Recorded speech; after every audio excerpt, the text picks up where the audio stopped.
What's going on, everybody? Crazy Dog back with another Indians live stream. Game 84 of 162. Indians, Royals. Yeah, we meet again, Kansas City. We just saw these guys literally last week at home. We took 2 of 3 against them. Should have swept them, but Brad Hand succumbed to overuse, and he imploded on the mound. He vomited all over the mound, like all over it. Like, it was gross. Not really, but you know what I mean.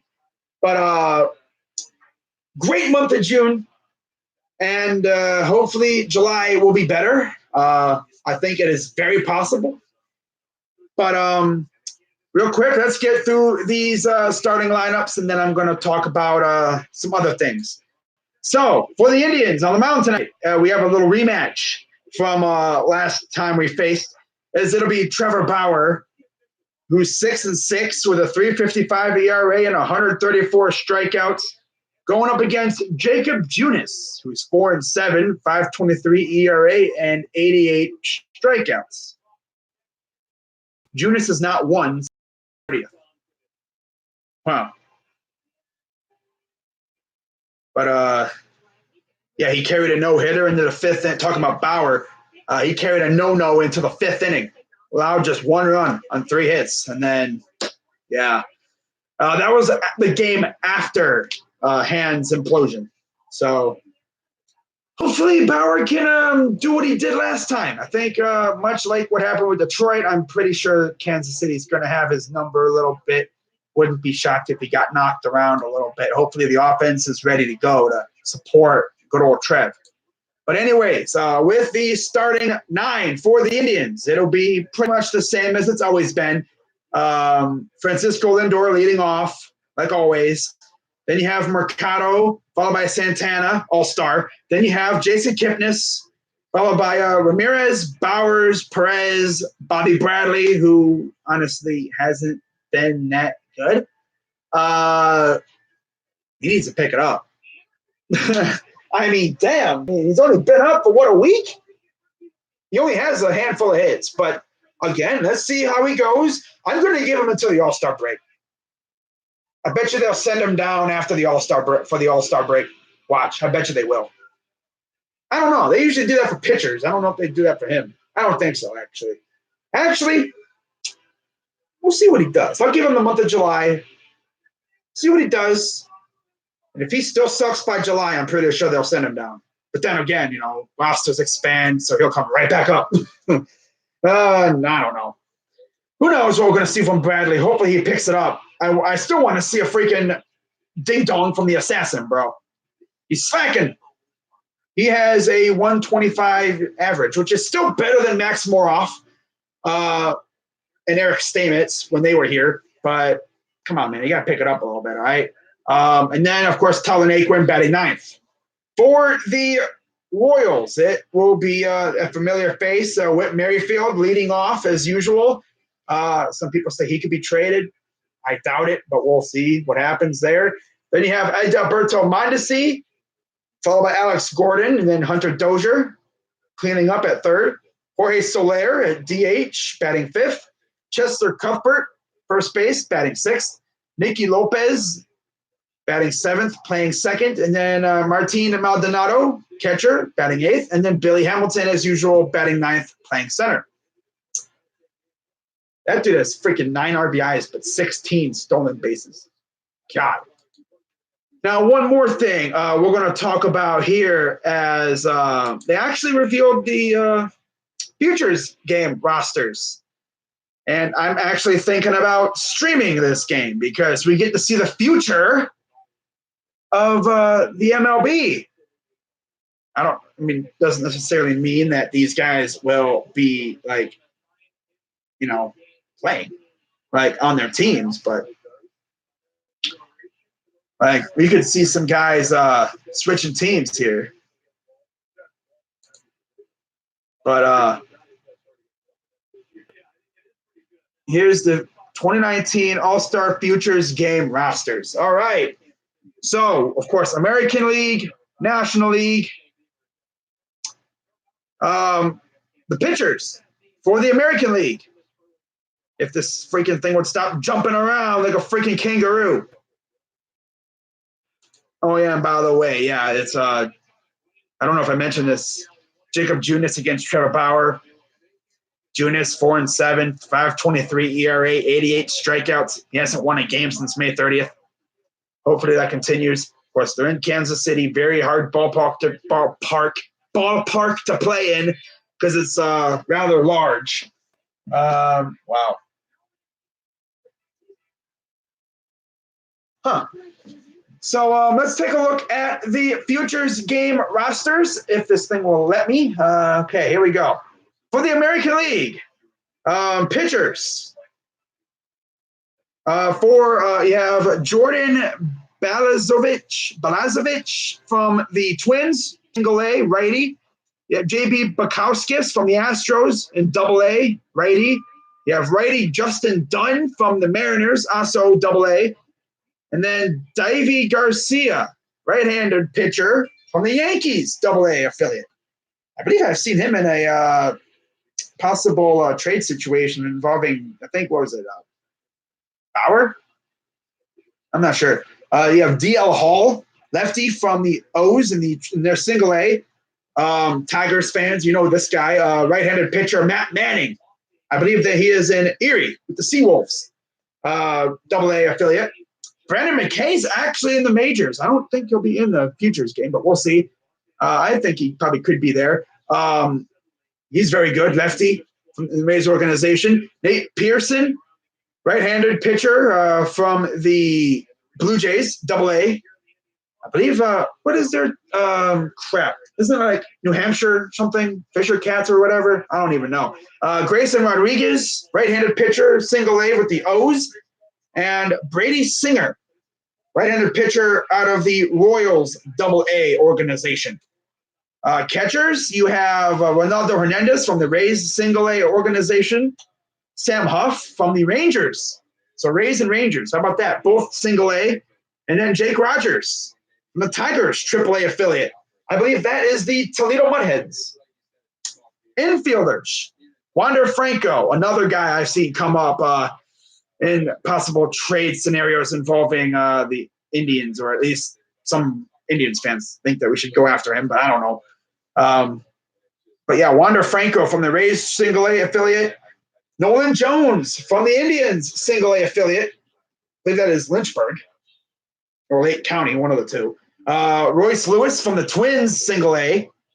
Nick Madrigal from the White Sox double A affiliate. Jorge Mateo from the A's triple A affiliate. Isaac Paredes from the Tigers double A. Evan White from the Mariners double A. And then in the outfield, it will be Joe Adell from the Angels double A affiliate. Jarren Duran from the Red Sox double A affiliate. Daniel Johnson, another guy from the Indians triple A affiliate out in Columbus. Jared Kalanick from the Mariners single A. And then Lewis Robert from the White Sox double A. For the National League, it is Adbert Alzolay, who's actually in the majors for the Cubs, righty. Ian Anderson, right-handed pitcher from the Braves double A affiliate. Ben Bowden, from a lefty from the Rockies triple A affiliate. Mackenzie Gore, lefty from the Padres single A affiliate. Anthony Kay, lefty out of the Mets triple A affiliate. Dustin May, right-handed pitcher from the Dodgers double A affiliate. Adrian Morjan, that's a guy I've seen come up in Indians trade scenarios involving Bauer going to the Padres. Some people think we could go after him. I think I've even might have seen Luis Patino as well from the single A affiliate, both from the Padres. Morjan's in double A, Patino's single A. Sixto Sanchez, former Philly. He was acquired in the JT Realmuto trade. He was sent to the Marlins. Man, they got some nasty pitchers out there in Miami, though. Damn. He's in double A, righty. And then Devin Williams, the last pitcher, right-handed pitcher from the Brewers double A affiliate. For the catchers, you have Miguel Amaya from the Cubs single A. Joey Bart, I believe he was the top pick from the Giants single A, might have been last year. And then Dalton Varsho from the Diamondbacks double A affiliate. Infielders, you have Alec Baum, Phillies double A. With Craig from the Pirates triple A. Isan Diaz, Marlins AAA, Nolan Gorman, Cardinals single A, Carter Kieboom. I think he's been in the majors, I think, one time or whatever. Nationals AAA, and then Gavin Lux, Dodgers AA. I think I've actually seen his name come up in a Brad Hand trade scenario a while back. If we would have sent him to the Dodgers, which I don't think we're even going to get rid of him now. For the outfield, Dylan Carlson from the Cardinals AA, Monty Harrison from the Marlins AAA affiliate, Christian Pash, very good from the Braves AA affiliate, Helio Ramos from the Giants single A affiliate, Alec Thomas from the Diamondbacks single A, and finally, a guy that I'm sure Dashy is looking forward to seeing in a couple years, Taylor Trammell from the Reds AA affiliate. So those are the rosters for the MLB Futures game that will be occurring on the same day that we play the Reds. I most likely will be doing this game because I think it'll be really fun to see the youngsters.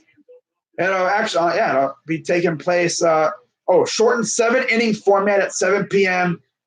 That'll be fun in Progressive Field. Of course, Nolan Jones and what is he at? Dustin Johnson, Dan Johnson? Daniel Johnson, yeah. Nolan Jones and Daniel Johnson will be playing in what might possibly be their future home. As Daniel's actually AAA, it's very possible he could be called up at the end of their season and out in Columbus. He could be a critical piece for the outfield in the future. We acquired him in the Yan Gomes trade. He's been killing it out in AAA. And then, of course, Nolan Jones. He is one of the homegrown guys. He's been rising through the ranks. I'm really looking forward to see what he has. So with that being said, Jacob Junis is out on the mound getting ready. Beautiful day out in Kansas City. Our record is actually not bad. It's a lot better than it was on May. I'll tell you that. I'll tell you one thing, though. My attitude going into this month rather than last month from heading into June, I definitely think we can catch the Twins with the way we've been playing. Of course, heading into June, we were suckish, trash. I didn't think we were even going to really have a shot at the Twins, but now it's like, okay, the Twins have kind of cooled down a little bit. They've come back down to earth a tad. I think we can catch them. We play them coming out of the All-Star break. We just got to be, I think, within maybe 5 games heading into the break, and we can catch up even more. I like our chances. But we got to take these games against Kansas City, bro. We got to beat these guys, especially in their house. It's been very hard to beat them in their joint, as you can understand. Very big outfield. Pat Hoberg at home. Jerry Davis at first, Brian Knight at second, and Brennan Miller at third. That is the umpiring crew tonight. And the Francisco Lindor steps into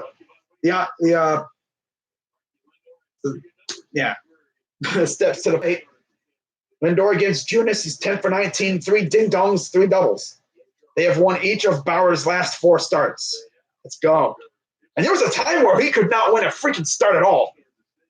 It was like, I think, like a stretch of like May into June. He could not win a start.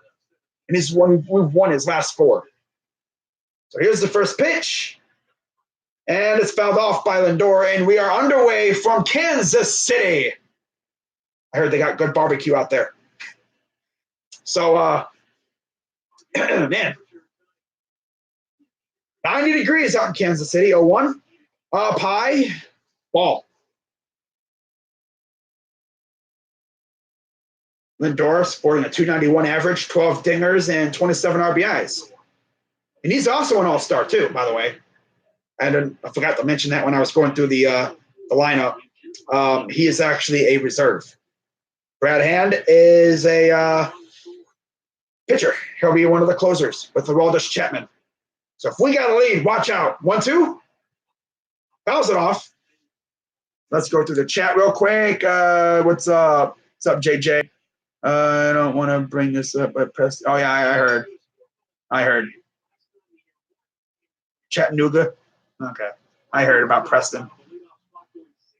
All right, so here's the 1-2. Fly ball, center field. Hamilton underneath and makes the catch. And what little sunlight is out there, it's all in the outfield. But yeah, there's out number 1. So looking at pitch distribution, Junis is 49% fastball, 46% slider, 5% changeup this year. Very rarely uses that changeup.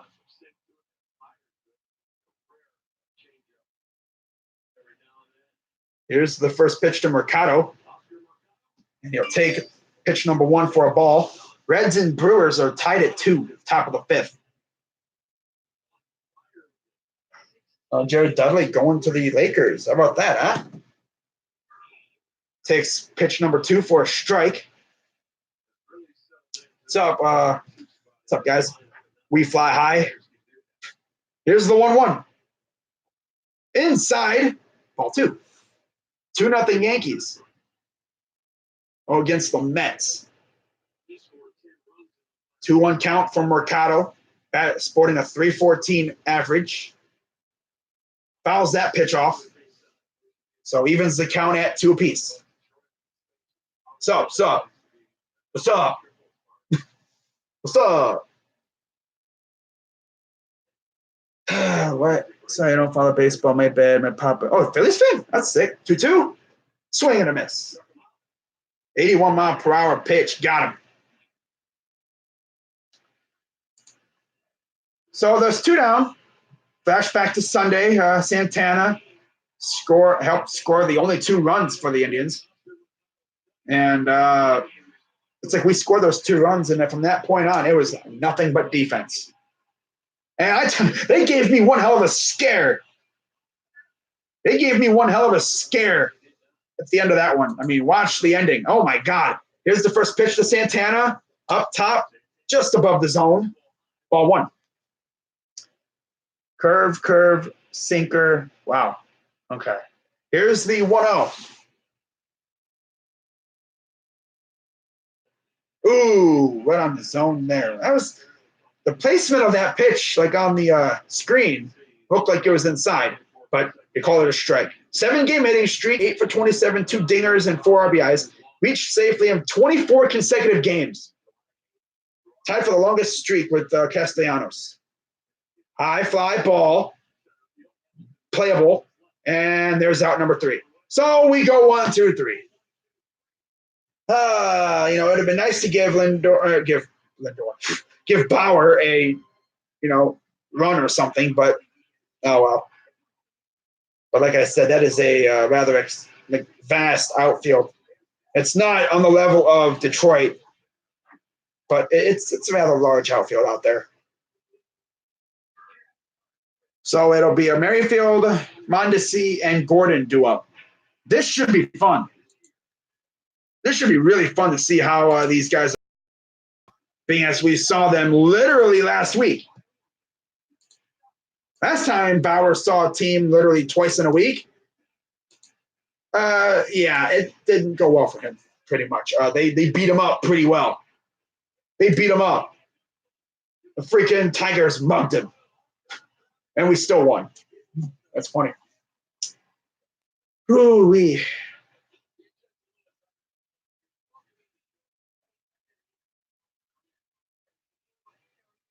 Of course, with it being July, that officially means it is Hug Watch season. For those who don't know what I'm talking about, it's when people on Twitter, they be getting really on point with their, if someone gets pulled from a game, everyone thinks he's traded. If someone gets pulled, let's say Kipnis were to get pulled from a game, for some reason, maybe he pulls his hammy. Knock on wood, that doesn't happen. But God, I hate to see that happen, especially because he's actually been playing better. But let's say Santana or someone would get pulled, for some reason. Maybe, just tightness in the hammy or, whatever. But everyone would speculate, oh my God, was he traded? And then the team would come out and say, nah, he was just feeling sick or something. It'd be like, oh God, thank God. Woo! But then you got the occasion where someone is pulled because they are traded. And they go in the dugout, they're hugging everybody, and then they walk out. So I'm sure we'll be seeing that a lot. Should be rather interesting. So we're back here. Bauer on the mound, ready to face off against this Kansas City Royals lineup again. Literally, I think the last time he pitched, he faced these guys. So some more about welcome back. Nice to meet you. First pitch is ball one to Merrifield. There are some Indians fans who actually think we should trade for Merrifield, but Kansas City is not going to trade him. 0-1-0. There's a nice perfect place pitch, right? Perfectly placed pitch for the strike. 1-1 count. Here's the 1-1. Ooh, another good place pitch. Tongue twister. 1-2 count. Perfectly placed pitch. Perfectly placed pitch. That'll make you jumble up a little bit, huh? So here's the 1-2. Ooh, no, that's outside. 2-2. Evens the count. Red Sox 7-1 over the Blue Jays. I saw there was a video of Vladdy Jr. hitting bombs in batting practice. Here's the 2-2. Foul. Oh, no, that's foul. I didn't know where that one was going. I don't think Merrifield knew where that was going either. He might have thought that one might have stayed fair.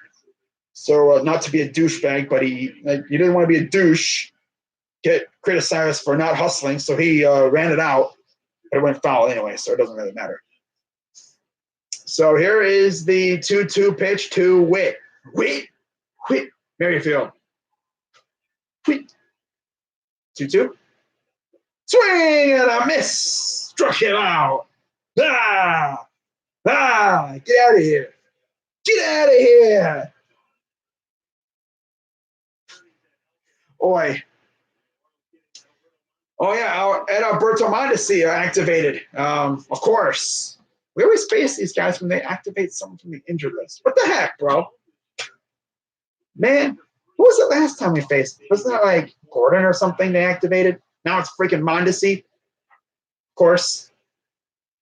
So I think it was Arteaga who took over for him before. I think. Edalberto Mondesi. I'm not sure let me see if he has any correlation with Raul Mondesi. Here's the 1-0. That might actually be Raul. Let me see.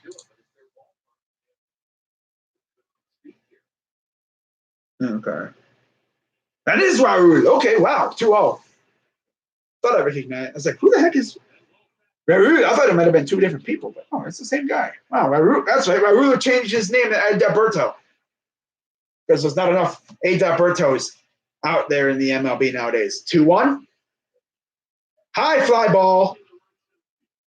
Right center field. Mercado makes the catch. And he goes down 2 outs.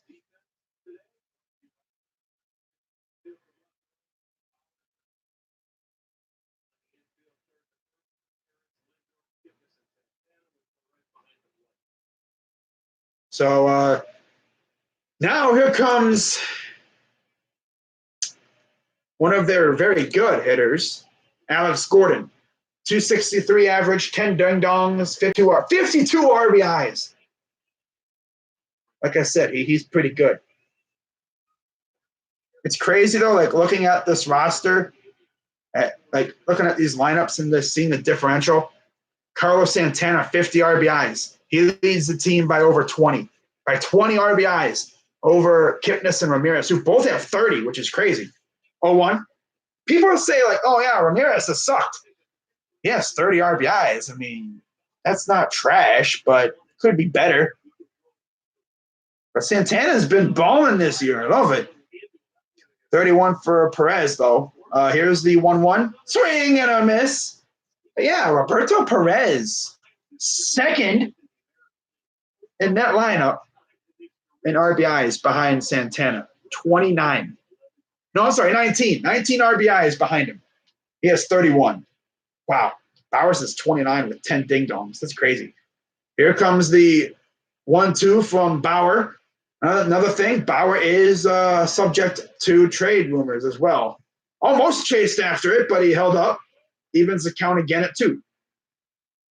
I've seen articles that have Bauer going to the Padres, to the Twins, which would be stupid, especially if we're trying to catch the Twins. The Yankees, among others. 2-2. And Gordon gets the base hit. And he's going to hustle double it. And he's out. Why? Gordon, you dummy. Mercado said, oh, you're going to run on me? You're going to run on me? No. Why would you run on Mercado? You should have just stayed at first, you dummy. He didn't even get anywhere close to the bag, and he knew it. He's like, dang it. That's your fault. You could have stayed at first. I thought he had an easy single. But as they always say, you do not want to make that third out on the base paths. He thought he was trying to be Jose Ramirez. Ramirez did that. Mercado did that against Baltimore. He's the reason why we freaking won that game, because he went hustle double. This guy out here trying to be a hustle double. Look at me, I'm going to go for the double. The ball really wasn't that far out. I mean, it was right there. Not really much of a throw from Mercado. Got him easily. That's 3 down. Good start. Good start. All right. So let's go through the rest here.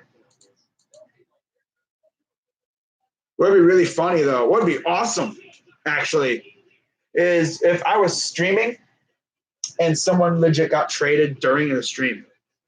Like if I'm streaming the Indians and, the Indians made a trade during the stream, that'd be awesome. I think I remember a couple years ago when we traded for Jonathan Lucroy. He was traded during the game. Ubaldo Jimenez, when we traded for him, was traded during the game. That may have been the last time we legit traded for somebody during the game. I don't recall anyone else being pulled from a game and traded to us. Because I know with Lucroy, he had the ability to veto trades. And for some reason, that dude decided, I'm not going to go to Cleveland. No. So I was like, okay, screw you then. What happened then? Oh, he went to the Rangers and they got swept. So bye-bye. Yeah, they got swept out of the playoffs by the Blue Jays. And we went to the World Series. So, joke's on you, you bum. But yeah, Lucroy's a bum. He'll always be a bum for that. But anyways, we're back. Here's Kipnis, 1-0 count. Here's the pitch. Strike. Angels and Rangers hold a moment of silence for Tyler Skaggs before tonight's game. Yeah, that was sad. Here's the 1-1. Fouls it off.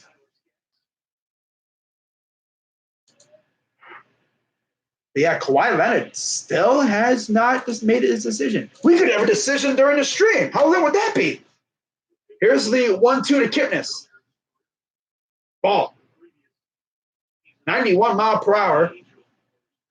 Up above the strike zone, about around here. Just above the belt. Here's the 2-2. Ball 3. Just above the belt. Right around letter high, almost. Number high, I think. Here's the payoff pitch from Junis. Slow tapper to the shortstop, throw to first, got him. I don't know why, but it always seems like our guy is running out so slow. Like, I'd be freaking busting my butt trying to get to first base. I guess you don't want to really hurt yourself, considering also Kipnis has had a history of injuries. Just run it out. Maybe he makes an error and you go smart because you didn't go freaking, bolting down the freaking line when you didn't need to.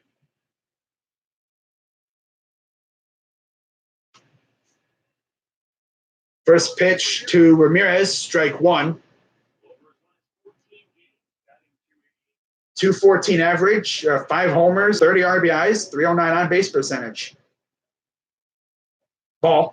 He's been, I think he's got what, a 288 average over his last, couple of games, like 14 games or something like that. It's been a lot better. He's been hitting a lot better lately. Here's the 1-1 to Ramirez. Ball. I don't know what got into Ramirez earlier in the year. The dude just could not do anything. But I think he's finally calmed down a little bit. He's finally getting his rhythm going. It also helps that the offense is better, too. Here's the 2-1. And there's a base hit for Ramirez. I think what really helped him out was the fact that the offense got better. They were hitting the ball better. They were hitting the ball way better. He didn't have to feel like he would have to do everything himself. So that kind of eased him up a little bit. He's like, I don't got to be the offense. I'm not a one-man offense. My teammates are hitting the ball better. I just got to do my thing, get base hits. I don't have to hit homers every time I'm up. So here's Jake Bauers, 226 average, 10 homers, 29 RBIs, 300 on base percentage. Here's the first pitch from Junis. Strike one. Ooh, that was almost right down the middle, bro. What are you staring at, bro? What are you staring at? Maybe that wasn't the pitch to his liking. I don't know. Usually you see a pitch right down the middle, you want to freaking eat it. Just destroy that thing. But knowing him, he would destroy it. It wouldn't go this way. It'd go straight out, right to the pitcher, who just snags it and then doubles up Ramirez, and he's over. So I guess it's a good idea that he didn't, because you don't know where that's going. Or he freaking launches it to the freaking moon. I don't know. Here's the 0-1. Ball. I mean, he's definitely being very patient, not being overly aggressive. Let's see. Who do the Twinkies? Who do they play today? They play Oakland tonight. Ah, yay. 10 o'clock. Whoa. Here's the 1-1. Strike. So this guy's just going to stand there with his bat on his shoulders the entire time. That's a bold strategy. That's a very bold strategy. I don't know how many hits you're going to get standing there with your bat on your shoulders, but that's a very bold strategy to try to get a hit.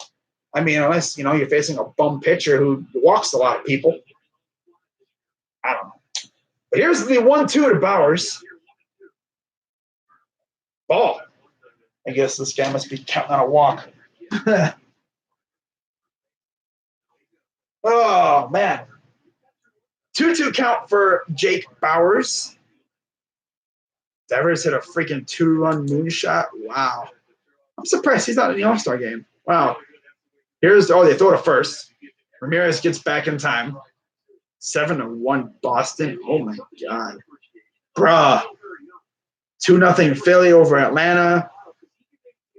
2-1 Houston. God. Here's the 2-2 to Bauers.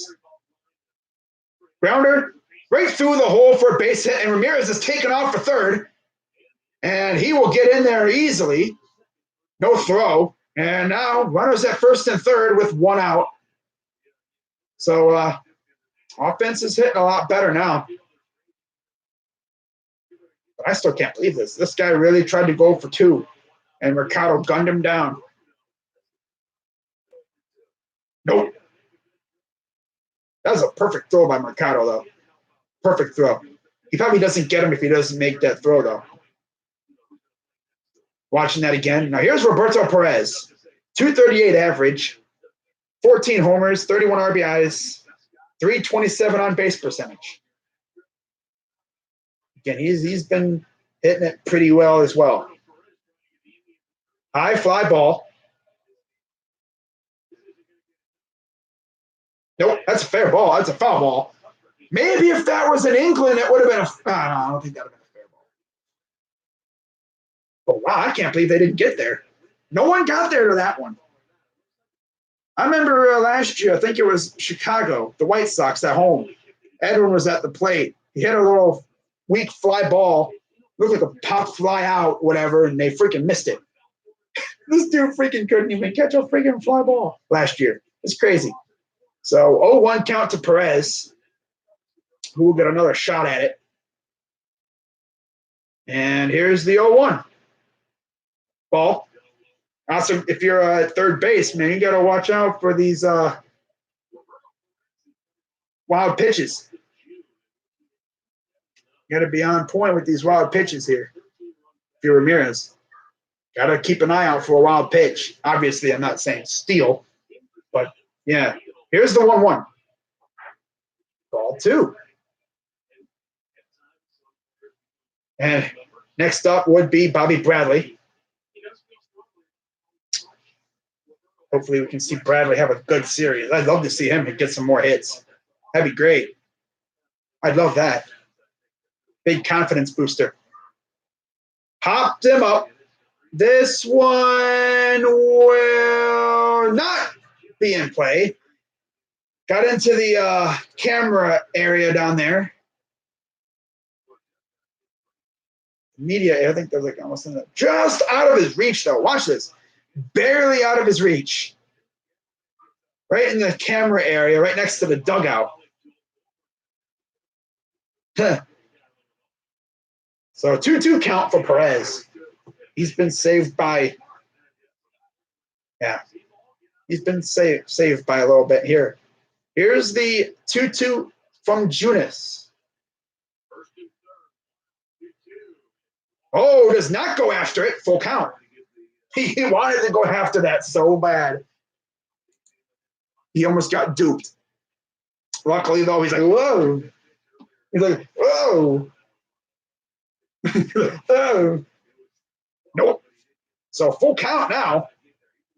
And here comes the payoff pitch. Throw to first. Back in time. Like Bowers isn't really the biggest threat to steal, but never know with this guy. This guy right here. Here comes the payoff pitch. Throw to first again. Save. That boy's safe. So Ramirez at third. Bowers at first. Perez trying to at least score a run here. Payoff pitch. Popped him up. That should maybe get it done. Here comes Ramirez. And he will score on the sac fly. And the Indians take the lead 1-0. They didn't even really throw to home. I'm surprised. I guess because they figured Ramirez is fast and they probably don't really want to test it. So the Indians are on the board. Sac fly. Now here's Bobby Bradley.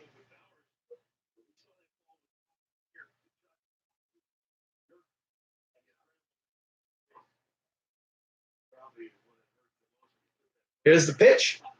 Grounder, foul.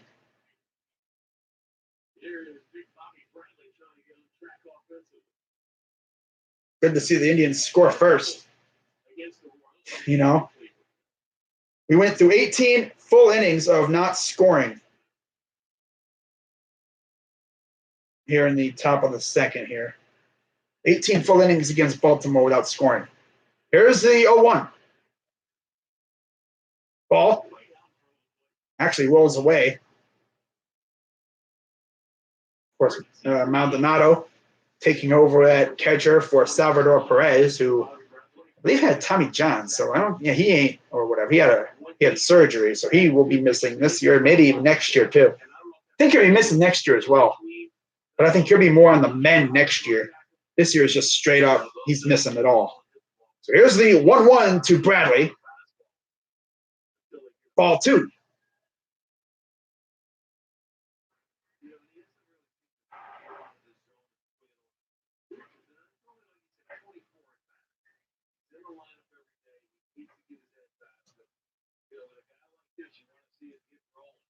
Here's the 2-1 to Bradley. Ball 3. So 3-1 to Bradley. Bradley being very patient. I guess he's learning from Santana. You can tell he's learning from Santana. He's very patient. Very patient, waiting for his pitch. As long as he can get a hold of one and really belt it, I mean, hey, that's lit. Here's the 3-1. Ball. It goes foul. So full count now for Bradley. Naquin would be next if Bradley could get on base somehow, or unless he hits a home run. Right? Here comes the 3-2 pitch, the payoff pitch to Bradley. Swing and a miss. He has a knack for doing that. He swings and misses on those payoff pitches a lot. Oh, well.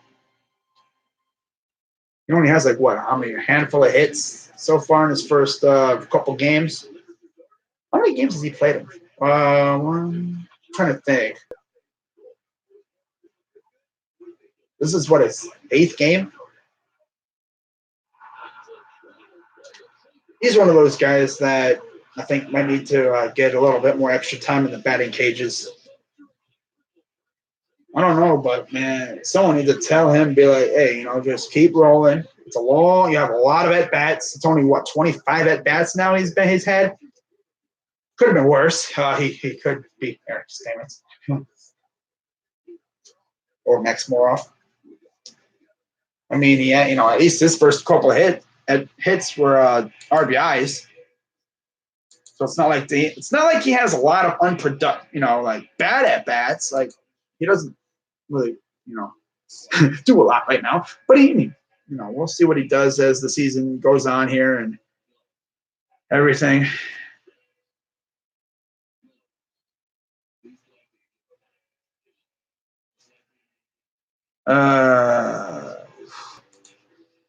So 1-0 Indians, though, heading into the bottom of the second.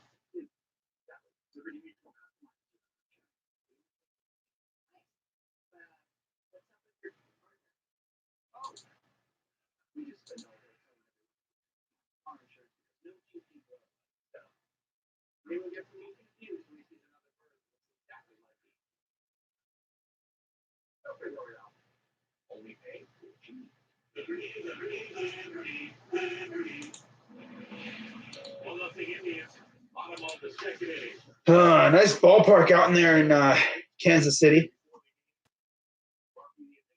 Oh, yeah.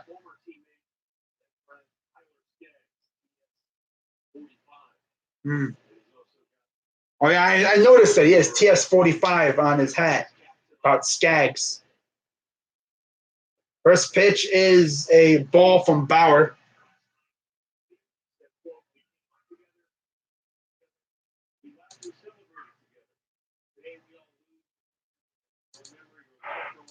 Here's the 1-0. Strike to Dozier. Huh.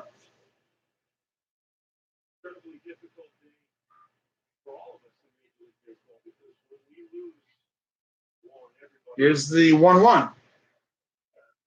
Ooh, ball on the outside. Dozier sporting a .299 batting average.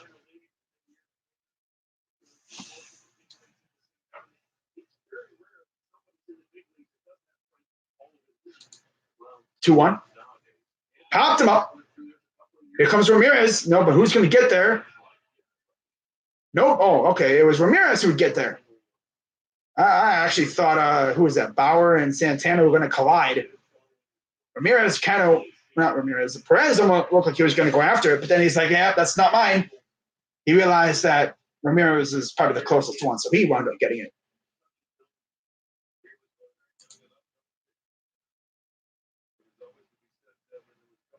But I mean, at least the good thing about Bradley is he made the pitcher work. He didn't just go up there, swing, swing, swing. Like he was being very good with the patience. Here's the first pitch from Soler. High fly ball, left field, and gone. Of course. Into the drink. And we're tied. 23 ding dongs from Jorge Soler. Goes into the freaking fountain or the waterfall.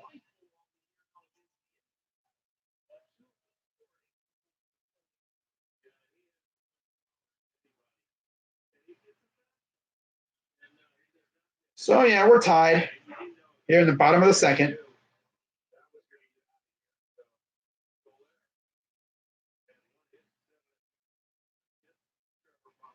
Wow. Yeah, they responded all right. First pitch to Cuthbert, strike.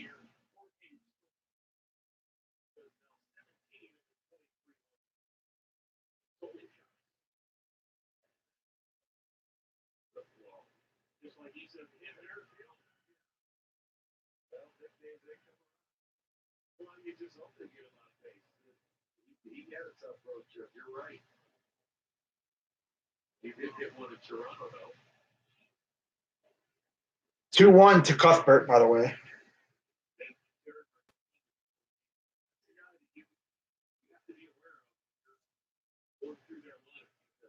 All right. So, yeah, we are tied at 1 because, of course, throw from third to first, got him. 2 down.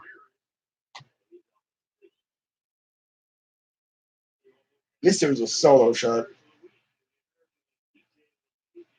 LeMahieu, 625 average, 15 for 24, 2 dingers and 10 RBIs, 14 game hitting streak, batting 484. Damn. And then you have Scherzer, 2-0, 113 ERA, 16 innings, 24 Ks. He's freaking amazing. I'm sure Scherzer will be starting the All-Star game. If not, he'll be. There's a base hit for Lopez. He's not going to try to stretch it to 2.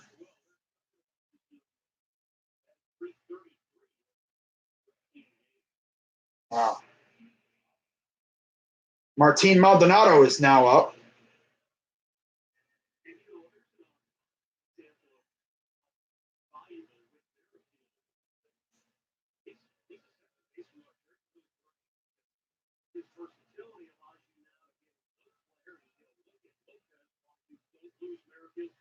Well, and we saw Merrifield and Cleveland play in the 3-game series. Started the first game 1 in right, game 2 in center, game 3 in left. I mean, this dude Merrifield is literally like a super utility man. He'll play anywhere except catcher. I'm pretty sure if you had him, try it, he probably would do it. People say, "Oh yeah, the Indians should go after him."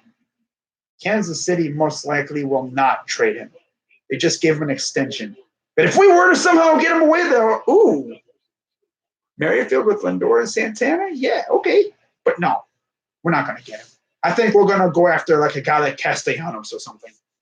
I've seen him actually appear in some trade things for the Indians. A 1? Strike 2.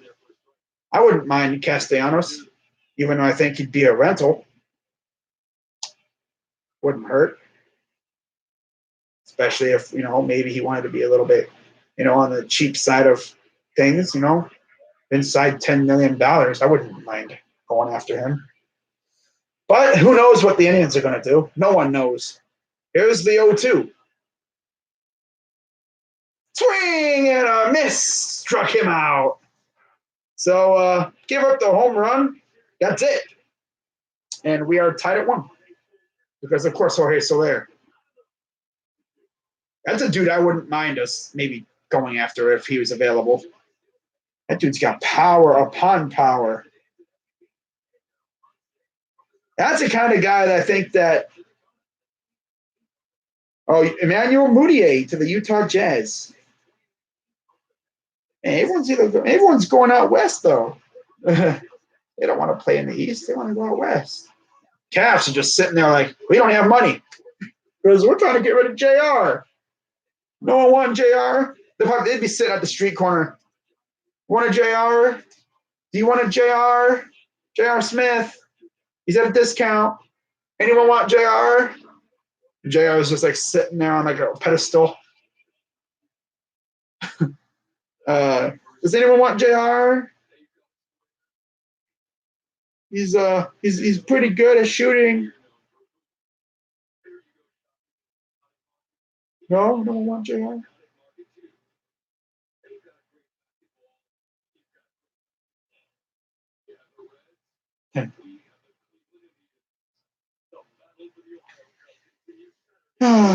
Still no Kawhi update though.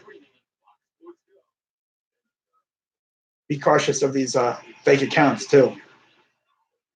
Fake accounts be trying to jump on you a little bit. Yeah.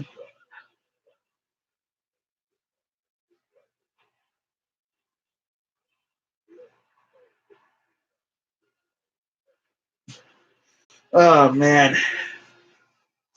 So we head to the top of the third, tied at 1. Yay!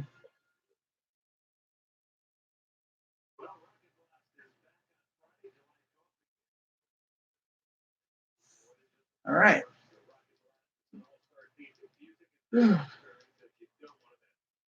Can't believe next week's already the freaking All-Star game.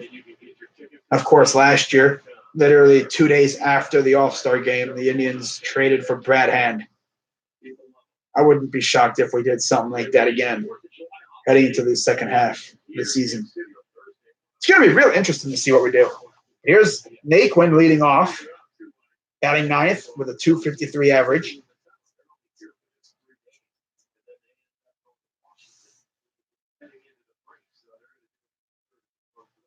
Here's the 0-1. Ball. So 2-1, right? 1-1 count for Naquin. 253 average, 6 homers, 19 RBIs for the right fielder. Here's the 1-1. Fouls it off. He hasn't been too bad, mainly this year. I mean, when he's been healthy, in his career, he's been very versatile, very, he's been good. He'll get you good hits, clutch hits, make some good plays on defense, and occasionally he'll screw up, as usual. 1-2. And there's a base hit right through the hole in right field, right between the first and second baseman. And there's his first hit of the evening. Third hit for the Indians. Lindor, 20 home runs against the Royals. Santana has 13. Jose Abreu has 18, and Brian Dozier has 15. Of course, those were with Minnesota when he was there. Now he's with Washington. And here's Lindor.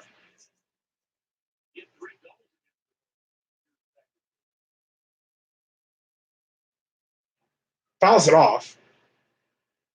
Lindor has that one swing where it's like at an angle, and if he catches the ball on that swing, if he can connect, he just launches it. It's awesome. Some guys have like that gavel kind of swing where they just go whip him. They just like propel the ball like straight out. With the force that they be putting out there, they just be whipping that sucker. Here's the 0-1. Kind of like what not Gallo, but Odor does. Yeah, that kind of swing. Here's the 0-1. And there's a base hit.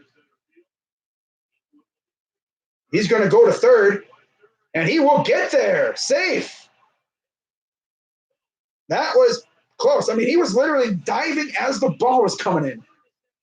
Wow. So first and third with no outs this time for Mercado. Okay. All right. Very aggressive on the bases. Yeah, he got in there barely. Barely. Nice throw by Hamilton.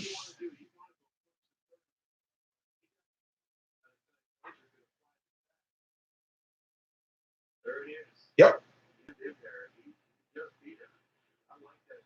Barely beat that throw. I like the aggressiveness. No one out. First and third for the rookie Mercado. 0-1. Here's the first pitch.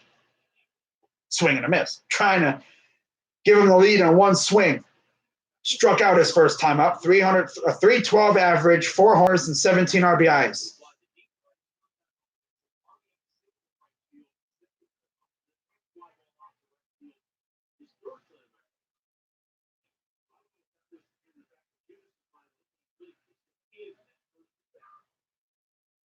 So Mercado trying to give us the lead again. Here's the pitch. Swing and a miss. He's staying on the outside. Mercado needs to get that through his head. Like, oh, he ain't going to pitch me inside. This season with runners in scoring position, 306 average, 1 homer, and 12 RBIs. In the about 2 months now that he's been up here, since like May. I think it was like what, mid-May that he's been up with us. Yeah. So here's the 0-2. Swing and a miss. He was in the same. He was like bam, bam, bam. All on the outside, on the other side. This dude's swinging at everything. He literally didn't even go like into the freaking zone. He was outside all 3 times, and this dude's swinging. Wow. Talk about being overly aggressive. Didn't even take a pitch. So here's Santana. Now this guy, he cannot pitch. You cannot make a mistake against because he will make you pay. So runners on first and third, 1 out after Mercado just aimlessly comes up and just swings at everything. Here's the first pitch to Santana. Throws the first. Then Lindor gets back. I know he's someone you definitely got to keep an eye on. Not necessarily a full-blown base stealer, but he will nab a base every now and then. In fact, I can probably look up how many bases he's stolen this year. Okay. Here's the first pitch to Santana. Ball. This dude literally lived on the outside of the other side of the zone, and Mercado's like swinging away. Wow. Santana against Kansas City, 28 home runs, most by any active player again in his career. Really? 28? I thought it was 20. Huh, that's weird. 5 for 11 against Junis. Oh, whatever. I must have misread that stat. Or, I don't know. Can't remember what that graphic said, but he's had a lot of home runs against this dude, freaking Junis. He's against the Royals. That's right. Okay. Here's the 1-1 to Santana. Ball.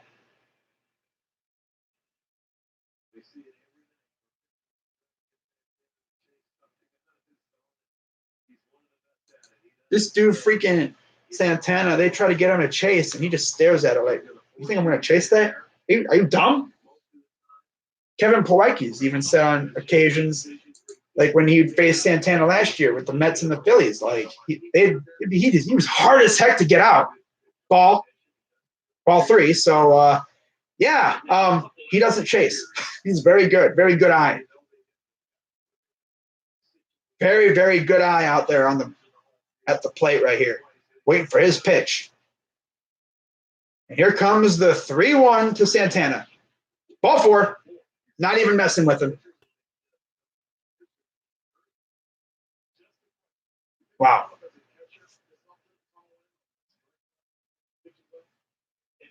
So bases are now loaded for power hitting second baseman Jason Kipnis with 1 out. So let's see what Kip can do here with bases juiced. Power hitting second baseman. Last year would have been Edwin, and I know pitchers would have been mortified seeing number 10 walk up to the plate with that freaking cool looking chin strap beard, that thing he had going on, and he'd be sniffing, licking his bat, looking weird, like, whoa, what are you doing, bro? Why are you licking your bat like that?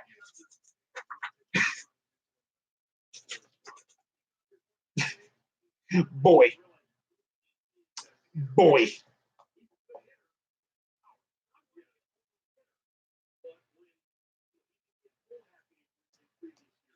So now, here's Jason Kipnis. And he has 6 homers on the year, 245 average. Here's the pitch. First pitch, strike. Now, next, you would have Jose Ramirez. So if this dude turns into a bum, that's 14 games, 385 average, 20 for 52, 4 dingers, 15 RBIs. You have Ramirez on deck. So let's see what he can do there. Here's the 0-1.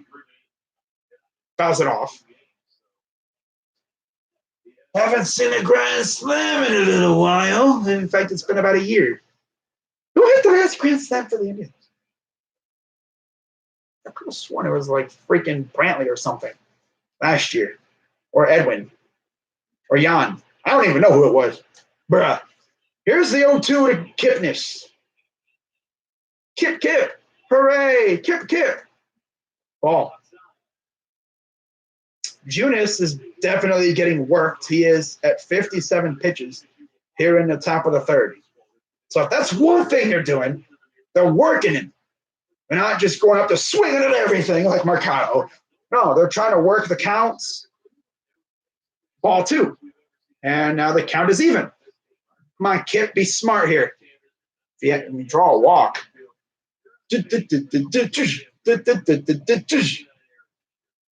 Okay. Playing him pretty even here. Not really much of a shift, if any shift at all. Here's the 2-2. Chopped it, foul. Even a freaking fly ball to center field, even if he gets caught, it's a sac fly. Just hit it that way. Like out there. Yeah, they have Naquin at freaking third. I mean, he can run. He ain't no sloth. God, just get the ball into the outfield. Get a base hit or walk. Anything. Productive. Come on, Kip. Here's the 2-2. Wow. Man, he's working. Man, that's good. I feel more confident with this Kipnis than the Kipnis that we saw at the beginning of the year, because that Kipnis was a bum. He's a stiff. He was a stiff. He's not really much of a stiff. Sure, he'll get a hit every now and then. I mean, he gets a hit every now and then, at least. He wasn't pretty much an out, automatic. Here's the 2-2. Fouls it off. So he's making him work. Work it. Work it. Work it. Work it. Yeah.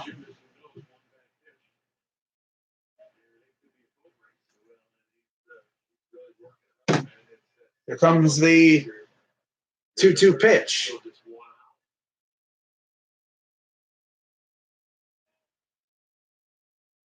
Ball. Full count. Uh-oh. Ow. Come on, Kip. Be smart here, my dude. Be smart. Be smart here, Kippy. Draw that bases loaded walk. Draw the walk. Here's the pale pitch. Ball 4, and it gets away, but it doesn't matter because he will take a stroll to first, and Tyler Naquin comes home with the bases loaded walk. And so yeah, he waited it out. He forced Junis to make a pitch, try to force him out, and he could not do it. Wilson Chandler is signing with the Brooklyn Nets. Okay.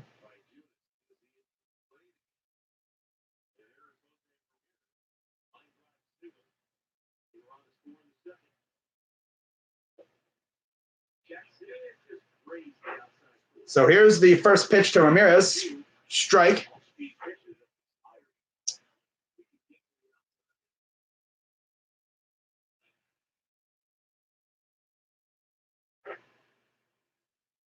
Fouls it off.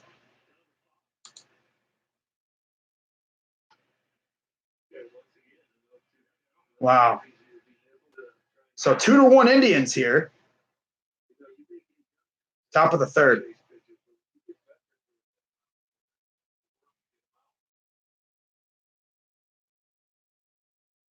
Here comes the 0-2 to Kip to Ramirez.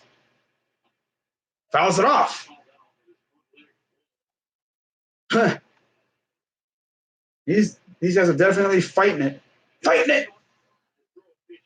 Kipnis has, I believe that would be his 31st RBI of the year, I think. Yeah, it'd have to be. So he'd be tied with Roberto if that is indeed an RBI, even though he walked. But still, that's very, very impressive how he had that approach during that at bat. Made the pitcher work, said, Try to force me out. Get me out. Here's the 0-2 to Ramirez. Ball. Bowers would be next. Here's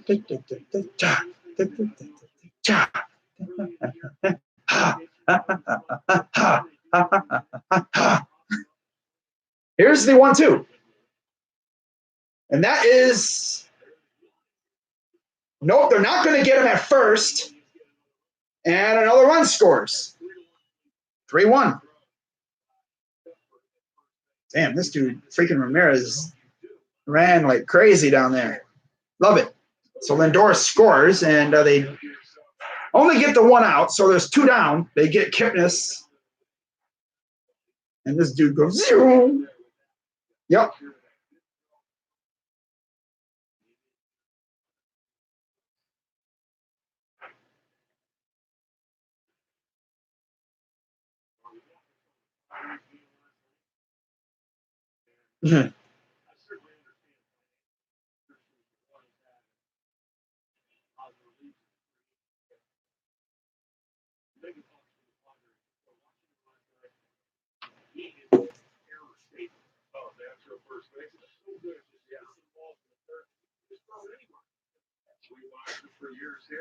So here's Jake Bauers. 3-1 Indians.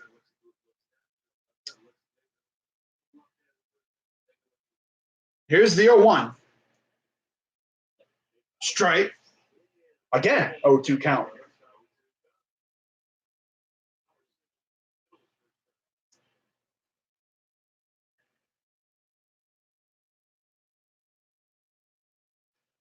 So 0-2 against Bauers. And here comes the 0-2 pitch. Ball. Got away, and somehow it didn't go to the backstop. Still no shift, really. They do have with the second baseman pulled to the right.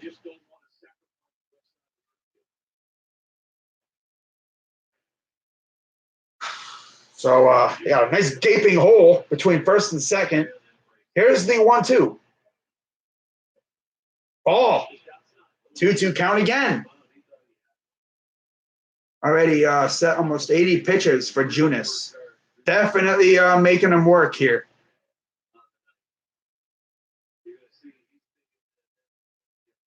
Ooh, good pitch. Good take by Bauers. Here's the 2-2. Bauers going to get through for a base hit. That's going to score a run. Santana scores. And he scores. So Ramirez scores from, what was that, second? Or first? Wow.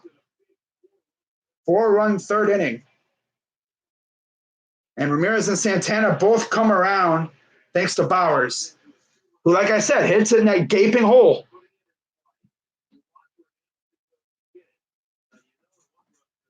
Big gaping hole there. Here comes Santana, just strides home. And this dude freaking scores from first. Look at him tearing around second, going third. Wow.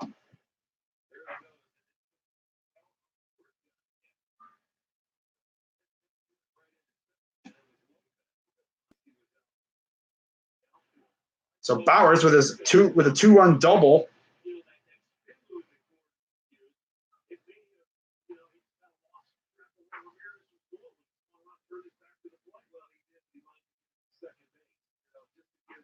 Five-1 Indians now. They're showing the throw from Gordon, who threw it to second.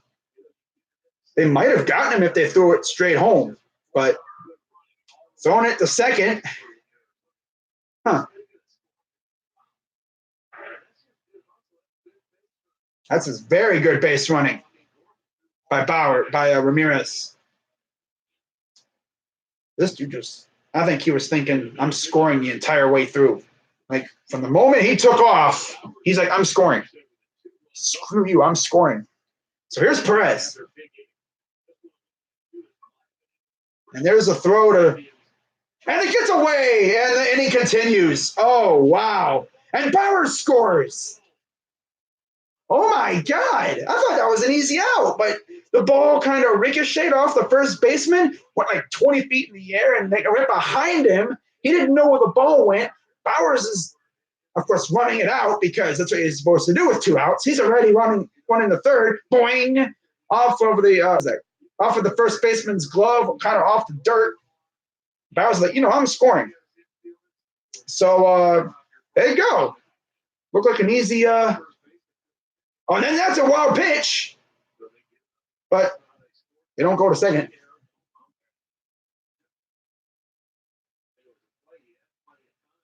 Wow, I thought it was the end of the inning, but no. Doing, throwing error. So, wow. 1-0. There's a ball to Bradley. I thought the inning was over.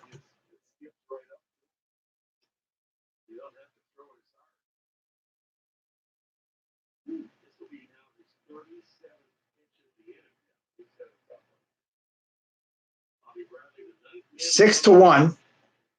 There's a 3-0 count now to Bradley. I think he's just completely woohoo, woohoo, woohoo. Damn.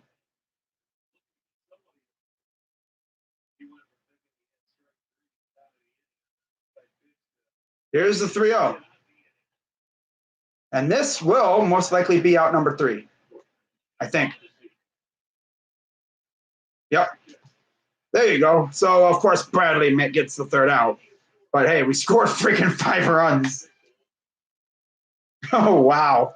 I thought the inning was over with Perez, but, oh, man, I know that feeling. I know that feeling for sure. Oh, my God. Thinking the inning's over. Imagine being the pitcher. You're like, oh, this inning's over. You're like, okay. But then it's like, boing. It like went off the dirt or off his glove and went straight up and went behind him, behind the first baseman. He's like, where'd it go? He looks for it. By the time he got it, Bowers already scores because he was running out the play like you're supposed to do. That's what they teach you, to run it out when on 2 outs. That's why you see everyone always running. They run it out. Make an error? Oh, yeah, run, score. That's like what happened with Edwin last year against Chicago. 2-out play. I think it was 2 outs, and they were running it out, thinking, okay, 3 outs, run it out. No big deal. Just in case, you never know. And what do you know? They made an error. They didn't catch it. Wound up, I think we scored like 3 runs on that play because of the bad play by the defense. So, yeah. Dudley. This dude, Jared Dudley's funny. Wow. Royals are basically the Cavs. Exactly. Anthony Lima, radio personality for Cleveland.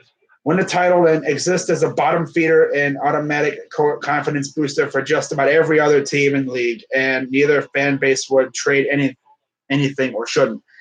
I mean, honestly, Kansas City should easily have 2. They should have 2 rings, but they ran into the freaking even-year Giants.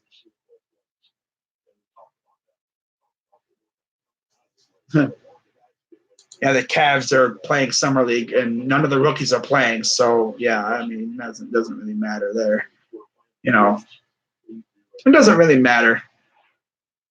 None of the guys that matter are playing. Like no Kevin Porter Jr. I thought he'd be playing, but I guess not. But oh well, what are you gonna do? So 6-1 Indians here. Leading off is Billy Hamilton. Right back to the pitcher, and he throws the first, got the out. How about that? 2 pitches. He hit it right back to him. I wonder if he was talking to Santana or something. He was probably just joking around, like, "Hey now, right on the bum, boy." Damn. Luckily, it didn't hit him right in the freaking knee or something. Probably would have been a little bit of a stinger. He's like, "Ooh, ooh."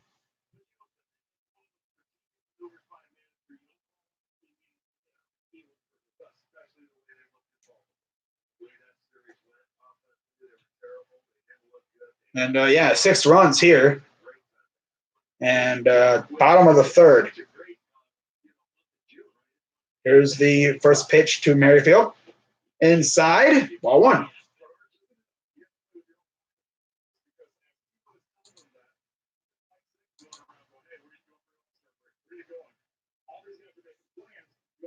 One zero.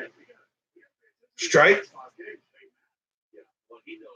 And these 5 games matter. I mean, you win these 5 and the Twins, let's say, lose, because they have Texas and Oakland. They could lose some of those games. We got to win these games, bro. 1-1. There's a grounder through for a base hit for Merrifield. And he, of course, unlike Alex Gordon, will just take the single. But yeah, you got to win these games, bro. I mean, freaking Minnesota, they got Oakland and Texas. For all we know, they could lose those games. Best record in the American League in the month of June, 17-9, tied with New York. Tied with the Yankees. Wow. Texas and Oakland, who, by the way, both are playing the Twins before the All-Star break. And then we got them after. We needed that month of June, though. Sure, it could have even been better.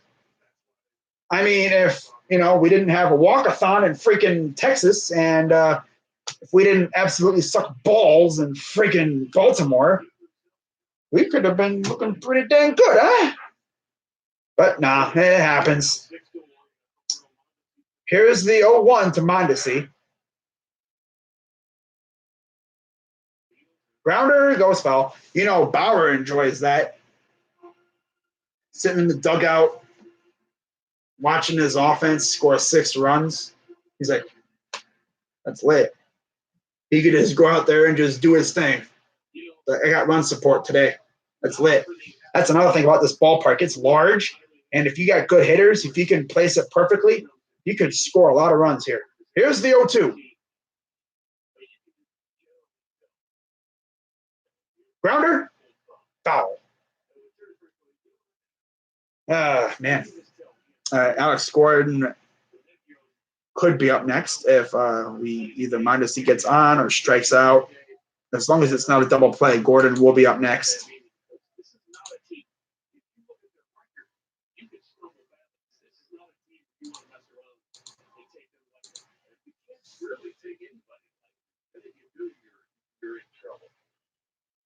Swing and a miss. Georges Yang, who has joined the broadcast of the Cavs Jazz Summer League game with Dylan Windler's baby Joe Ingles. Hey, I really do think Dylan Windler could be something. I was only a hater of the pick because I didn't know who the heck he was. If I had maybe watched more of him, I probably would have been like, hey, okay. But I saw that clip of Windler last night hitting that freaking 3 from freaking Grand Canyon. I was like, okay, this kid could be something. Especially if you put him with the main squad. Put him with Kevin Love and that. He could be like a second, like upper tier bench player. Playing with like the second guy, like the second line guys, the second stringer. He could be that shooter. I feel like there's going to be a game where he goes off for like 30 or something. Go to first, and he gets back in time. Take the garbage out. Yes. Hopefully we got this. Here in the bottom of the third, here's the 1-0 to Alex Gordon. 2 down. Popped him up. And here's Ramirez. Calls it and makes the catch. Out number 3. 6-1 Indians heading into the 4th.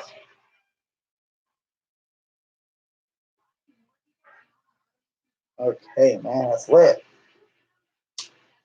Man, that inning was lit, bro. We needed those. I love those kind of innings. But I know exactly how Junis feels, though. You think you got it. Third baseman makes a clean play, throws to first. You're thinking, oh, I got this. I can just imagine what's going through Junis' head. He's like, yes, out number 3. We go up here. It's probably what? Like 5-1. It's like, whatever. You know, I made a couple mistakes, whatever. But no, boing, ball gets away. You know, it's an error, and then I thought that was going to completely ruin. Like I thought we were going to score like 10, but no, 6 runs will do. 5-run, third inning. Gotta love it. Gotta freaking love those kind of innings. It's a morale booster for your squad, and it just debilitates them, especially Junis, because he's already been worked hard through those 3 innings, and he had like a 30-pitch third inning. God, the walks. He had a couple. He had a bases loaded walk, and then the hits. I think he had the bases loaded a couple times, and of course, Bobby Bradley, of all people, had to be the third out. But at least we scored some runs. He's getting better. He's making contact. He just needs to drive the ball.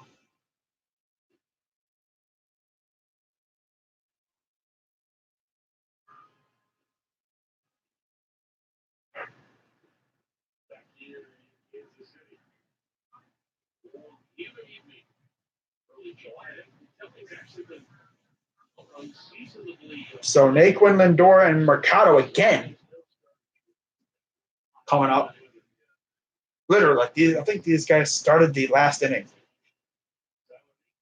It's funny. Yeah, he singled the lead off the third, and that time he hits it right back to the pitcher. And that was out number 1.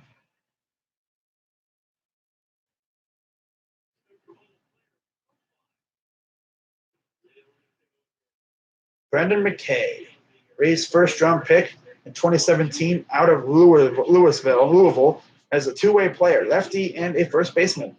Major league pitching debut Saturday versus the Rangers, and DH, he was 0 for 4 against the O's. Oh, wow. Shows you what he's really good at. Pitcher. Here's Lindor. Ball. It's crazy, though. He was only drafted 2 years ago, and he's already freaking playing. See, that's how quick pitchers can. We had a guy from last year's draft class. He's already in freaking Columbus, but he got hurt. So he ain't pitching anymore, which kind of sucks. 1-0. His year's over with because he got hurt. So probably see him next year. That's freaking amazing how quickly these pitchers can just rise through the system if you're good. Here's the 1-1. Swing and a miss. Junis at 82 pitches after a very, very long third inning that had us score 5 runs. Here's the 1-2.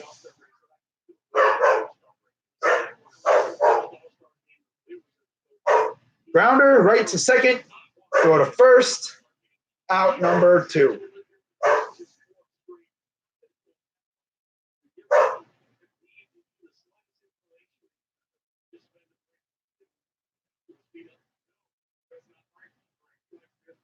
So here comes Mercado.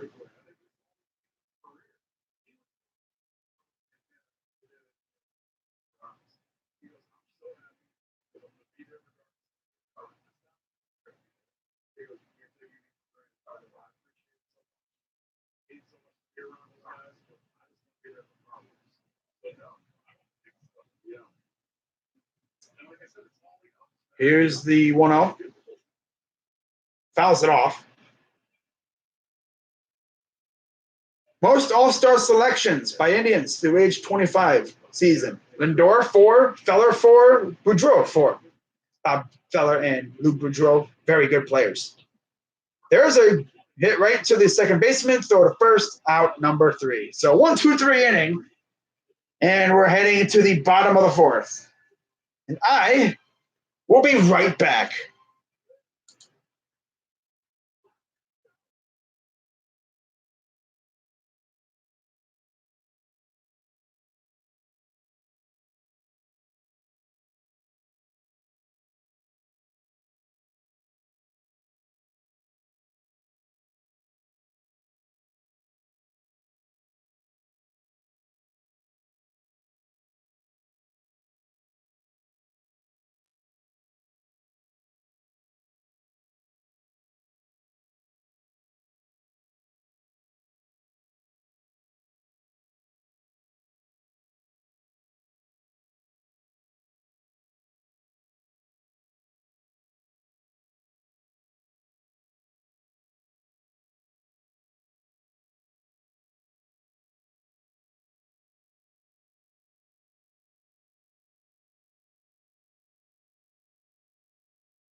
All right, so we're back. Here's the first pitch.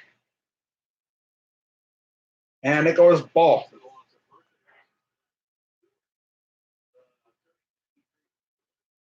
Got me a snack on, bro. Got me some Cheez-Its.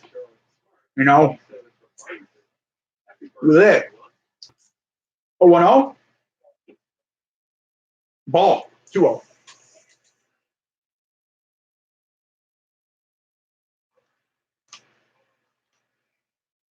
Cheez-Its are a good streaming snack.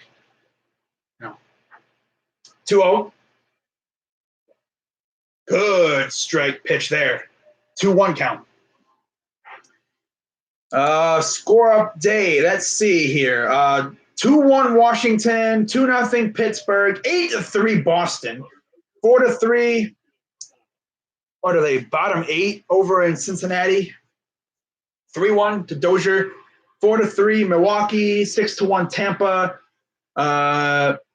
Yankees up 2-1, Philly up 2-0, and Texas up 2-1, Houston up 5-2, and that's it.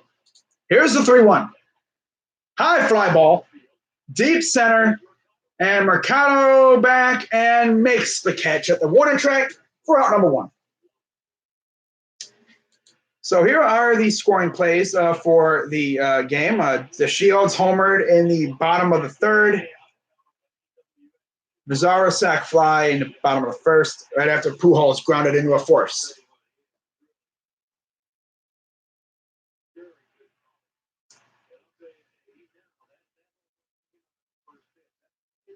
Wow. Damn.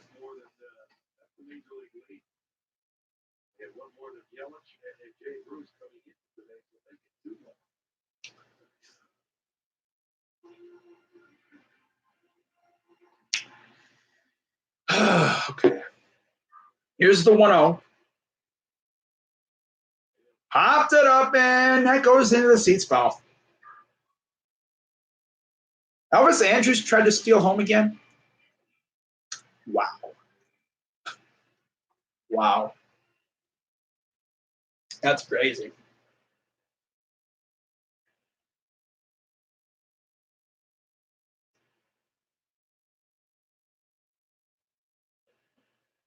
Does he go? Nope. 2-1.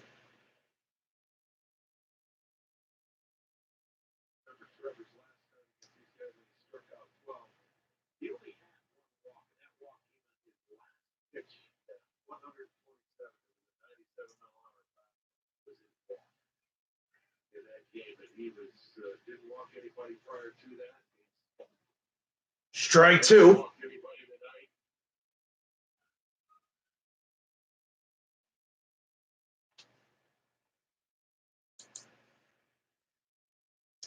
Here comes the 2-2 pitch from Bauer.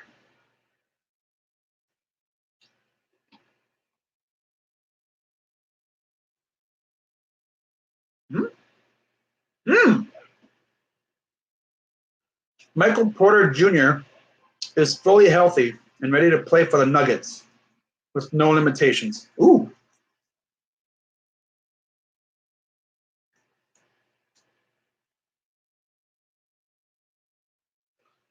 And there's a walk. So they walk Soler. Huh. Wow.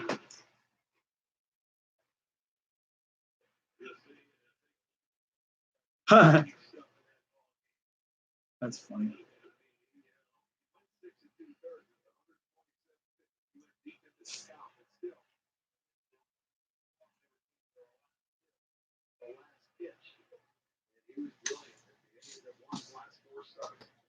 Here's the first pitch to Cuthbert. Strike 1.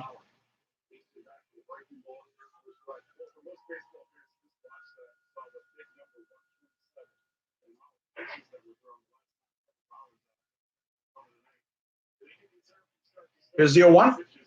Swing and a miss.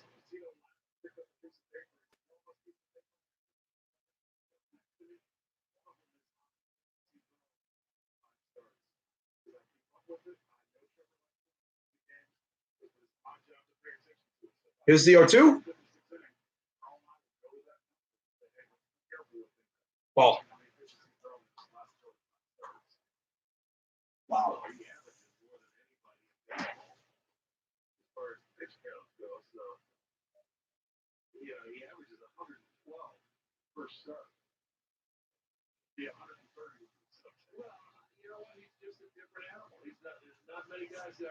Here's the 1-2. Ball.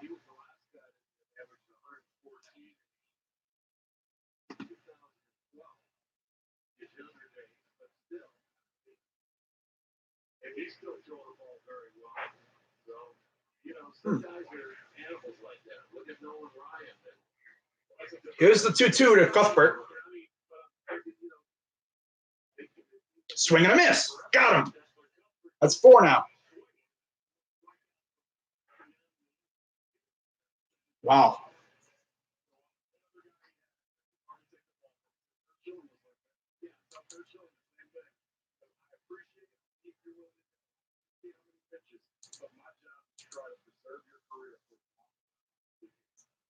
The one thing about Schilling, I think he had a little better control than Trevor Bauer. He could command the baseball as well as anybody. Now here's Lopez. High fly ball. Right field. Playable. Naquin makes the catch, and that is the 3rd out. We head to the 5th. 6-1 Indians.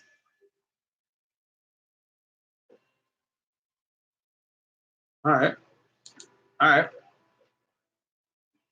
Go.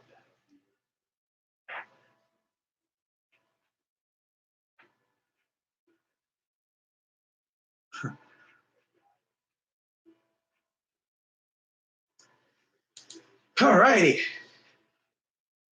Eating some Cheez-Its. Little a streaming snack. Don't want to pass out on stream. That'd be kind of bad, wouldn't it? I know you guys would enjoy that, though.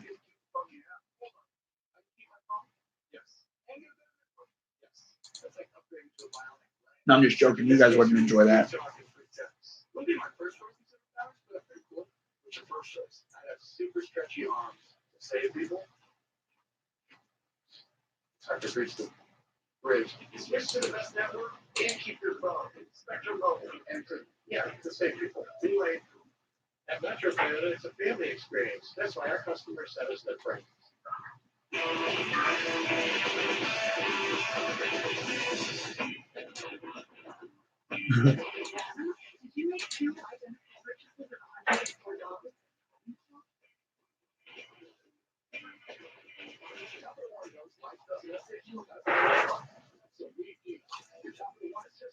Huh, wow.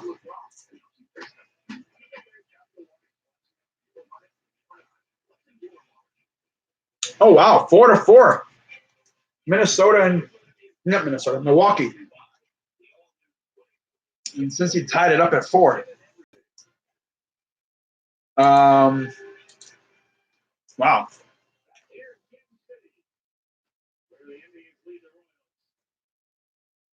Puig homered. Wow.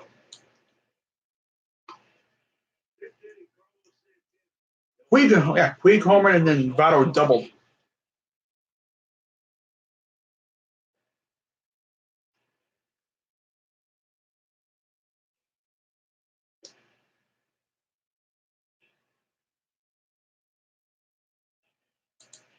So here's Carlos Santana.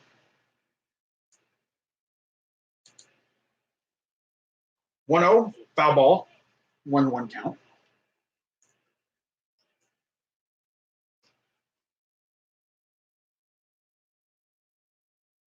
Hmm.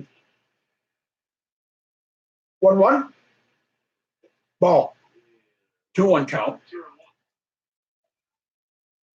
Junis approaching 90 pitches. 2-1. 2-2.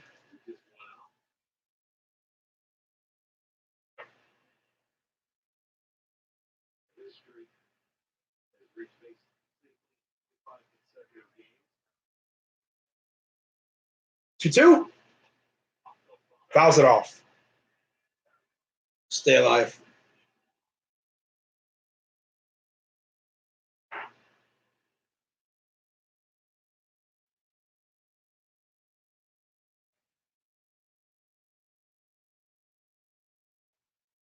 Fouls it off.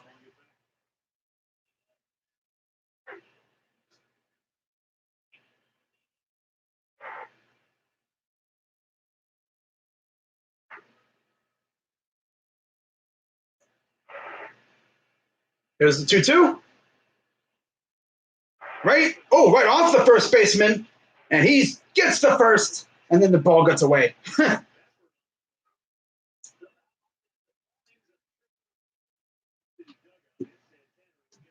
Huh. The ball went into the dugout, so he'll get second. How about that? Wow. The ball got away. Watch this. He looked like he had it, went off the glove and went near second base. He took it through the first, and they still missed it. And it just wound up trickling into the dugout.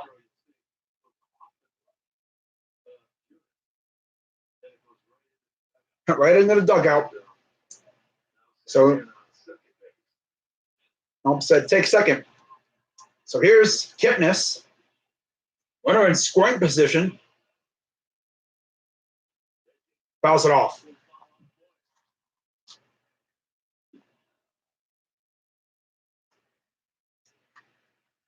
Grounded out. Bases loaded walk last time out. Here's the 0-1. Inside, ball one. Played in 1,064. This is his 1,064th career game. Passed Rick Manning for 26th on Indians' all-time list. Wow. Here's the 1-1. Swing and a miss. Wow.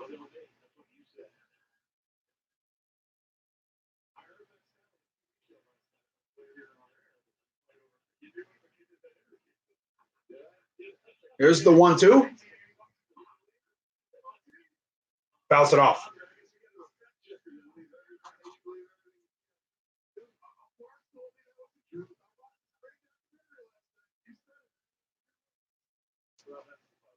All right. Here's the 1-2. Ball. Evens the count at 2. And Junis is approaching 100 pitches.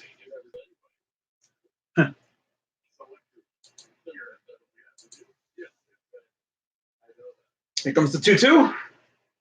Ball 3.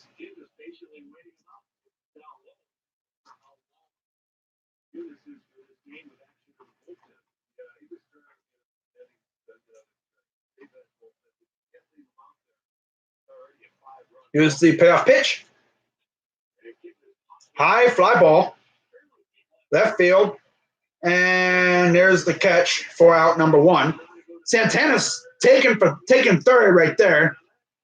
Tagged them, takes third, so something like that again could score the next run, 7th run of the game.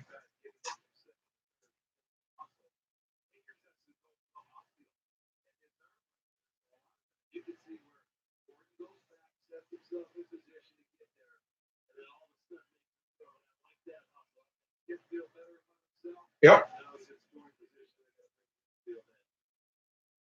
Definitely makes Kip feel better. He's like, hey, I hit it hard, long enough, far enough to where he could tag. And especially if Jose can bring him home, he'd be like, hey, I'm the reason why he scored. Single, safe on a fielder's choice, and RBI and 2 runs for Jose tonight. Playing really close to the infield, to the inner part of the infield, along the line.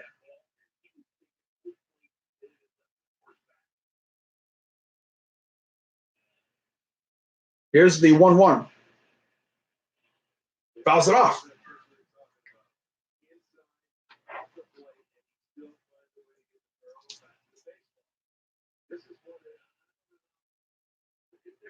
Ooh. Here comes the 1-2.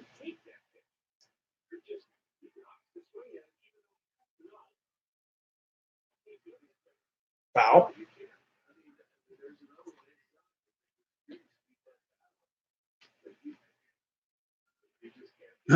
Dog's gotta eat. What am I doing? Eating. What's my name? Crazy dog. Eating.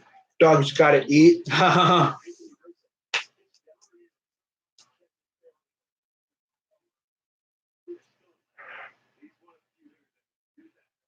Here comes the 1-2.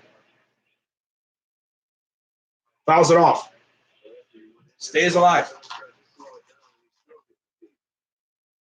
Wow. 38 pitch, third inning. Then he has an 8-pitch fourth. Wow. 19 pitch fifth so far. 1-2. Ball. Wow.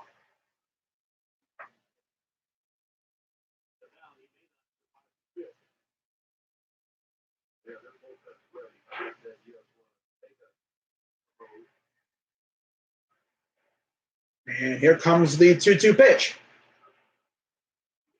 Ball 3. Ooh, that was close.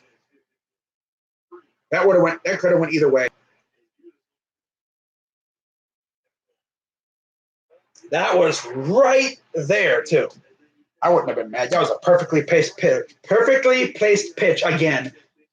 And nope. So a payoff pitch incoming.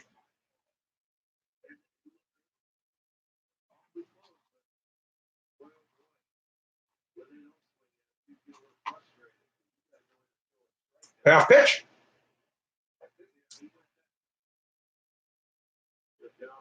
He went that time.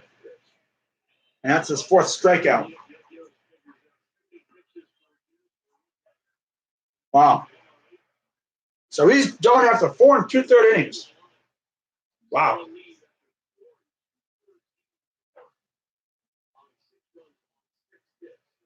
Wow. So the bullpen will be getting a nice little workout tonight for Kansas City. Here comes Jake Newberry.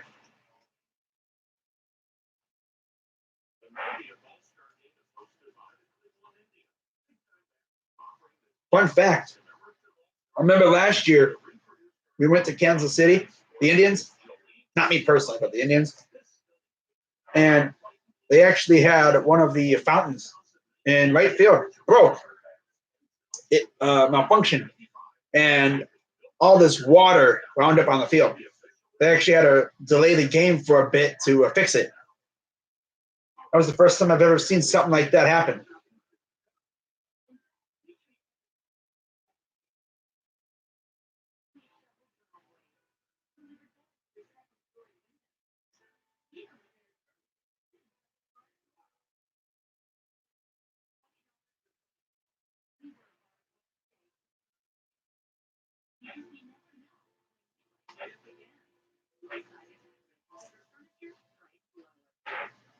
You wouldn't pay more for exactly the same thing. So why pay more for your utilities? NOPEC buys electricity and natural gas in bulk and passes the savings and benefits on to you. Buying in bulk and showing folks how to be more energy efficient. That's how NOPEC helps save on your utilities. Want peace of mind? Score update. Let's see here. Knowing there's more to cover your utilities. They actually, that's funny. They next time they see Puig, they actually hit him, and they challenged the hit by pitch call on the field was upheld. So Puig on first. 0-2 count for Jose Iglesias against Junior Guerra.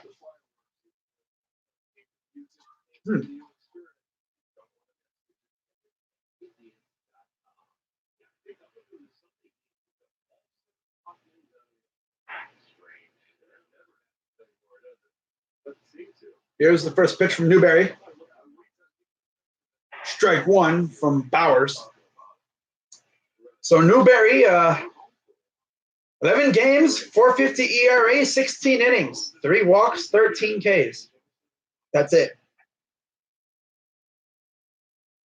Ball gets away.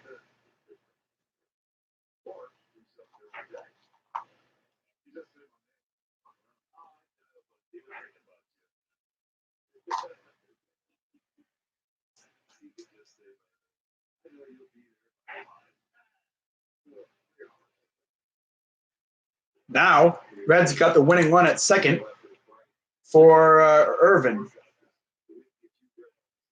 Here's the 1-1 to Bowers. There's a base hit, and another run scores.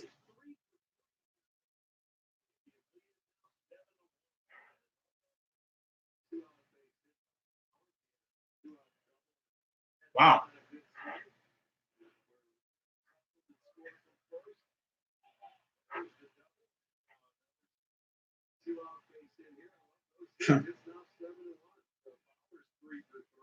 Here in the, what is it, top of the fifth?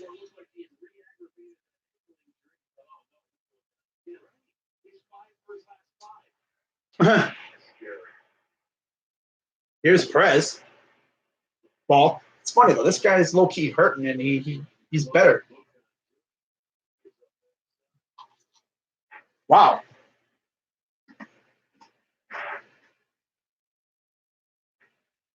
Here's the 1-0.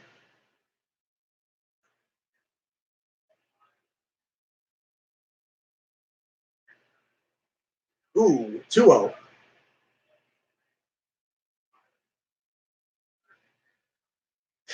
So 2 down. You're in the top of the fifth. 1 on base, of course, Bowers. 2-0 count to Perez.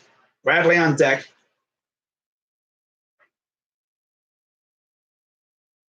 Here's the pitch. 2-1. It was a nice pitch, nice strike.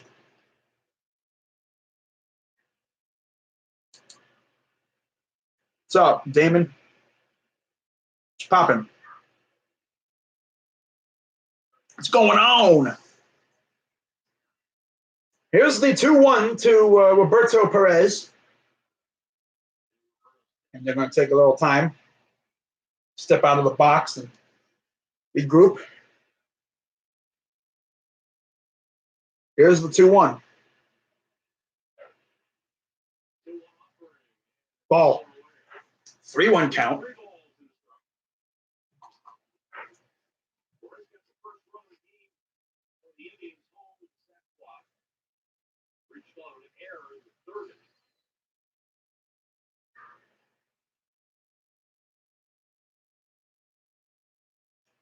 And here comes the 3-1. Ball 4. And he will take a base.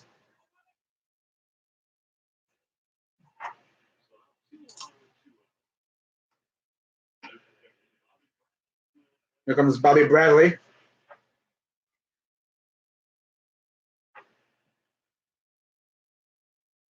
Oh for 1. Or 0 for 2, excuse me. Tonight. 2 out, 2 on. Here's the pitch.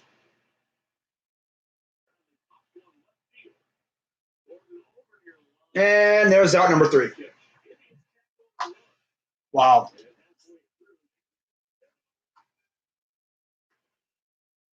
So far, he's been, I think, the third out all 3 times he's been out. That's crazy.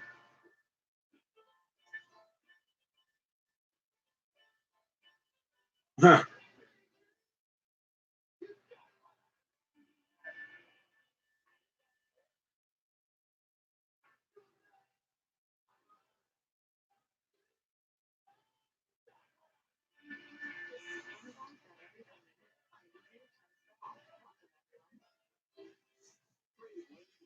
At least we scored a run that inning, though. It's always good. Huh.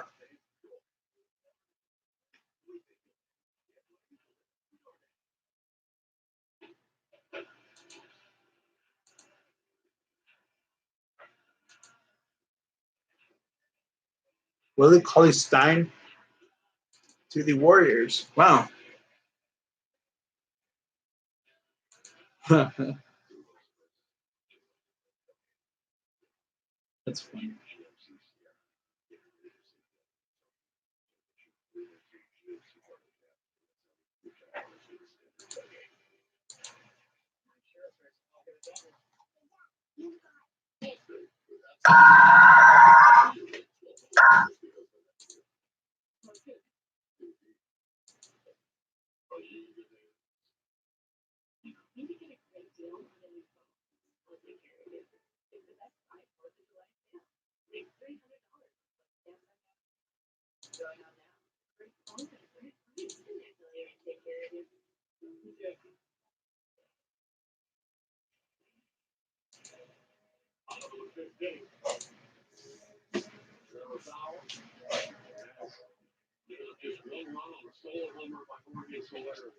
Something outside or something?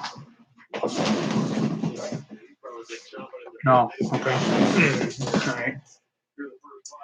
4 innings, 4 hits, 1 run, 1 earned, 1 walk, 4 Ks so far for Bauer. He's at 56 pitches. Here's the pitch. Strike 1 to Maldonado.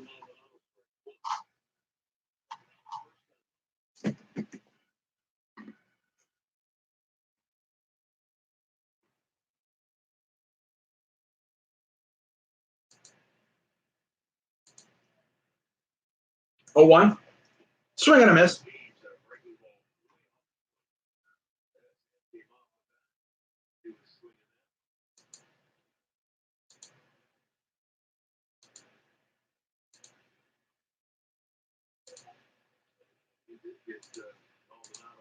Here comes the 0-2. Ball.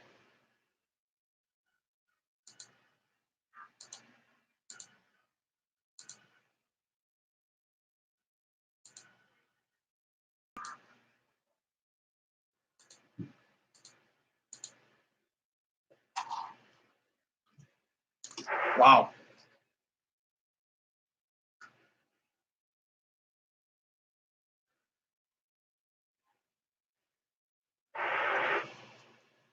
One, two. Fouls it off.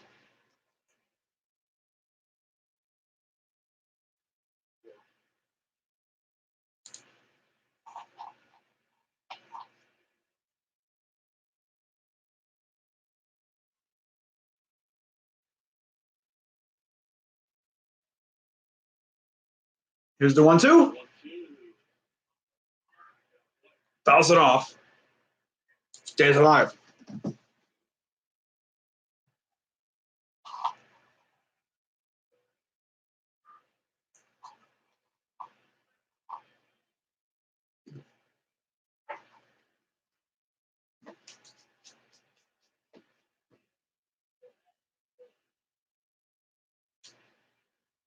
We won Rangers. Wow.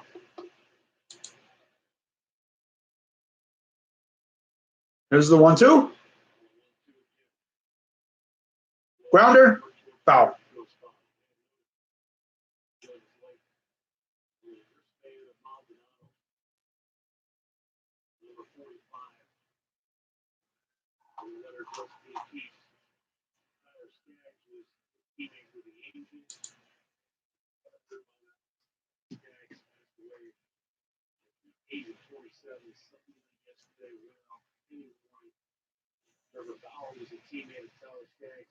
One, two.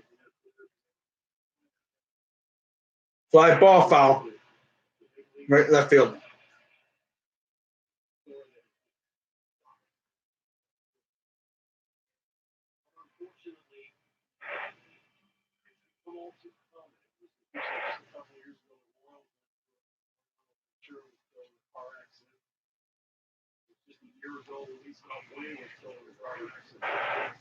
Here's the 1-2. Pitch. Ball.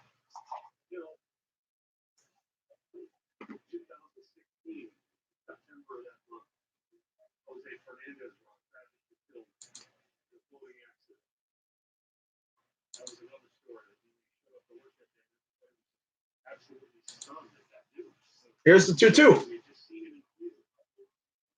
Swing and a miss. Got him.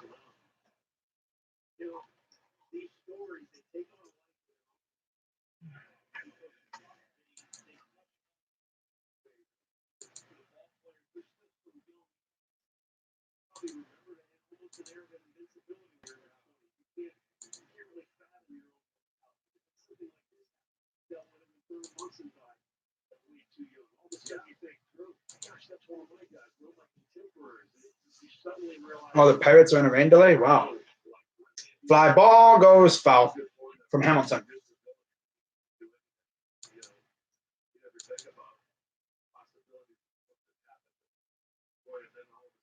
Wow, bases loaded out in Queens.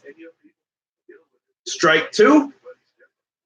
Ramos with a single, and it will be Conforto due up against Ottavino. Here's the 0-2. Popped him up. Mercado comes in, and I'm sorry, that was Mercado. It was Kipnis. I didn't know where that ball was. Kipnis makes the play for out number 2. Excuse me. Excuse me. Man. Huh. Wow.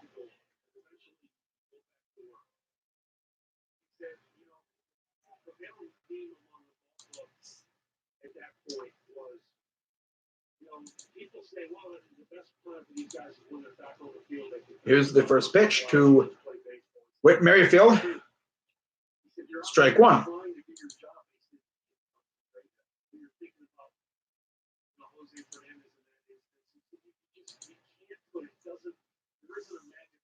Here's the 0-1. Ball.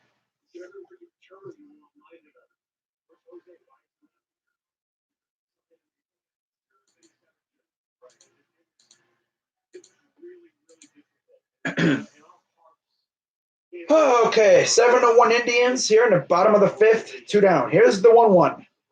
Ball.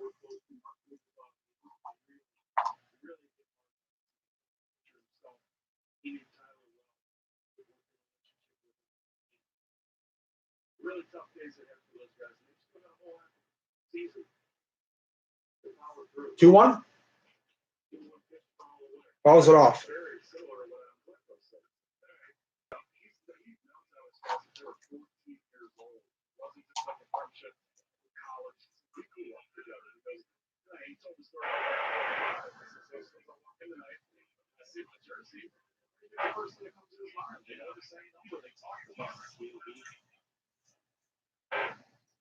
Here comes the 2-2 to Merrifield.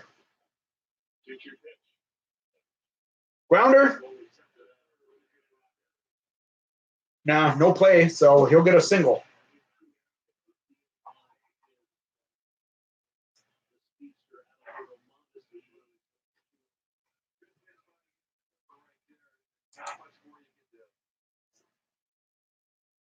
$108 hits in the majors, Merrifield. Wow. This year. Entering tonight. LeMahieu, Polanco, and Freeman. It's crazy. Yeah, I think already has 2 now.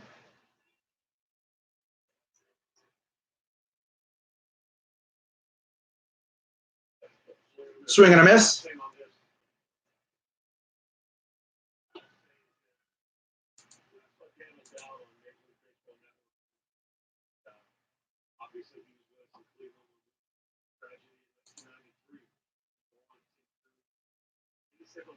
Here's the 0-1. High fly ball. Deep right. And gone.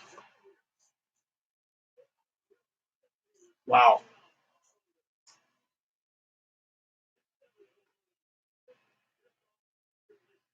Of course.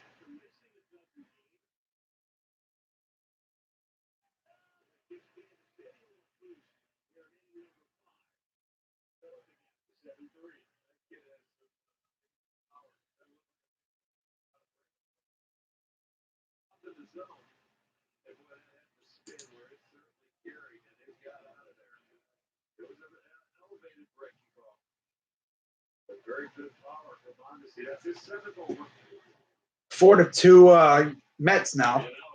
Conforto with a double. Now they're facing Zach Britton. Wow. Here's the 0-1 to Gordon. Ball. Bauer is now at 77 pitches.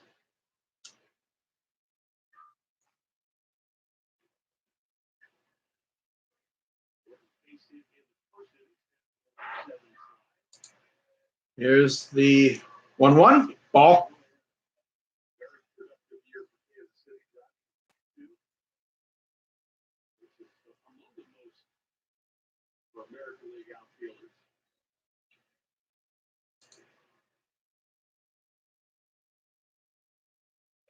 2-1, low, ball 3.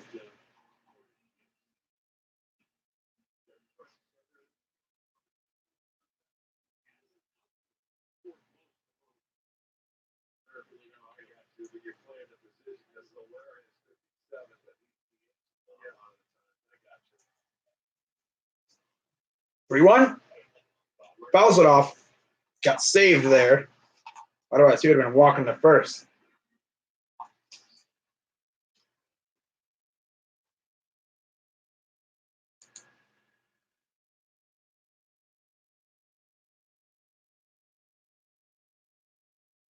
Here's the payoff pitch. Swing and a miss. Got him.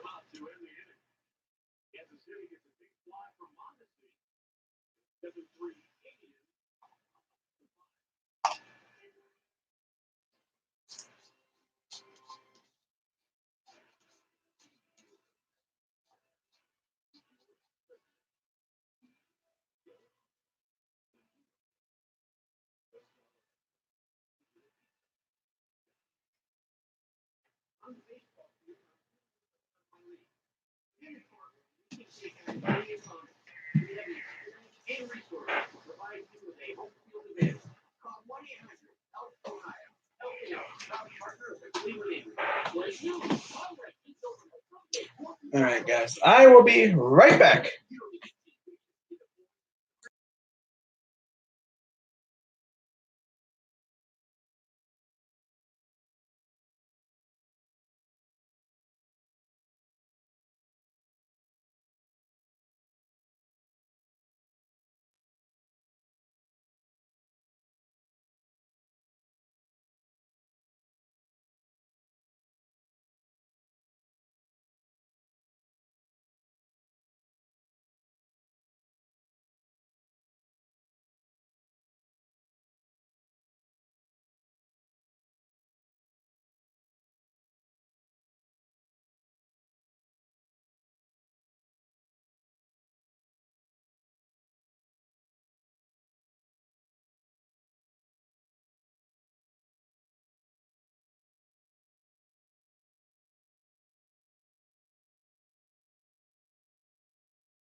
Naquin leads off again.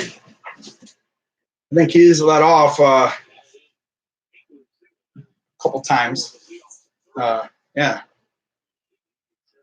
That's crazy. Single, ground out, and a run. 1-0 count. Newberry.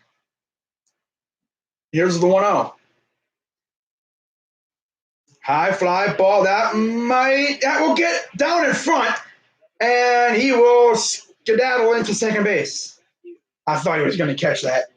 I was so sure he was going to catch that. I was watching it kind of fall to the ground, and I was watching Hamilton, and I'm like, oh my God, he's not going to catch it. That was close, though. Nice little swat into that one.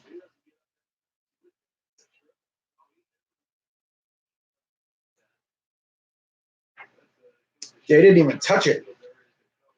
Luckily, that ball didn't run away from him.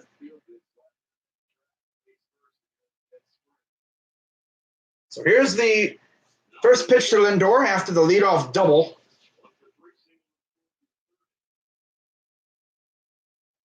Fouls it off.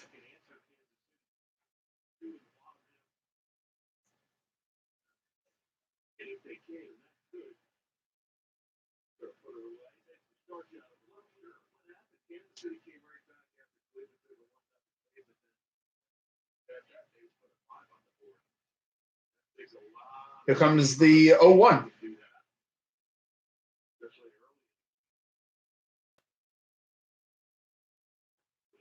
High fly ball. Right field. And there goes Naquin taking off for third. He will tag and go to third. So, again, another productive fly out for the Indians. I was deep enough to where he could do that. So, there's your first out. Now you got Santana coming up. No, I'm sorry, not Santana. You got Mercado coming up. Yeah. Wow. All right.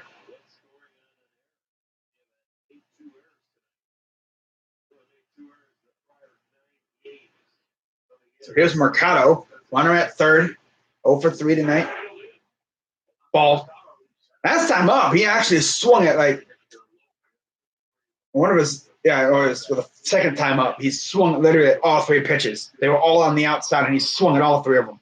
They got the infield in, or hugging the inner part of the infield, in the infield grass area. Swing and a miss, so 1-1 count. Yeah, a little blooper, like just a little boink, and it gets over the heads of the infield, and you got yourself another run.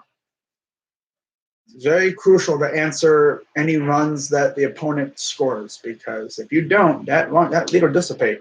We've seen that happen before. We've also done it before. Here's the 1-1. Ball. That's why it's always crucial. Like if we're down by a lot, like this deficit, it's always big for the bullpen to come out and just put up zeros. Because if the offense catches fire, we could take the lead easily. Not always easy though. Swing and a miss, so 2-2 count. This dude Mercado, bruh. Sometimes he just be hot, and other times he just can't get a hit. Can't even buy a hit. So runner at third, 1 out. You have Santana on deck. Here comes the 2-2 pitch from Newberry. Right back to the pitcher. Looks back. Naquin at third, and they get the out at first. He's like, I'm not stupid. I'm not running. Are you kidding me?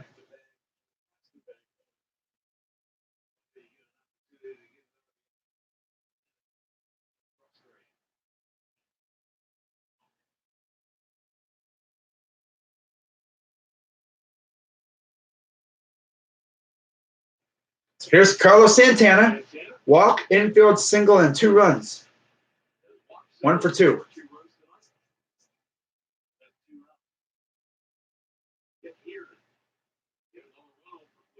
Here comes the first pitch from Newberry.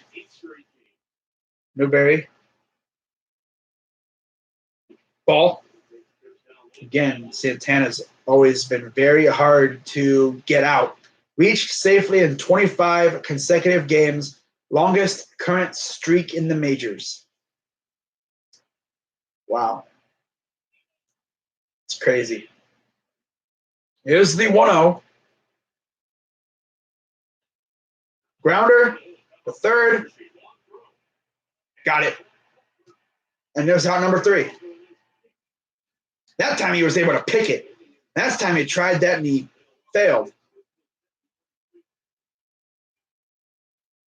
Can't be falling asleep on these guys, man. We gotta take care of business.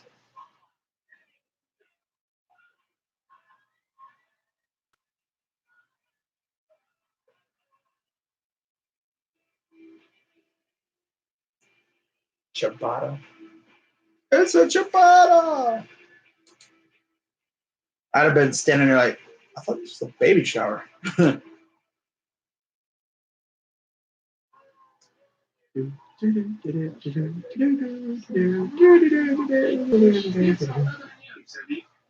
Captain Obvious. No pay like their trip. Book yours with Hotels.com and get rewarded basically everywhere.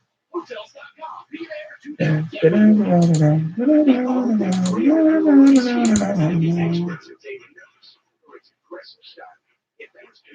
So yeah, the Twins and the A's actually just got underway over in Oakland. Like I said, very crucial series over there for them because, like I mentioned before, if in case you weren't here before, the Twins got a stretch of games before the break that are very hard for them, man. Our stretch, I mean, Kansas City and freaking Cincinnati, I mean, it's not the hardest, but you can't sleep on these two teams either. They're two very good offenses.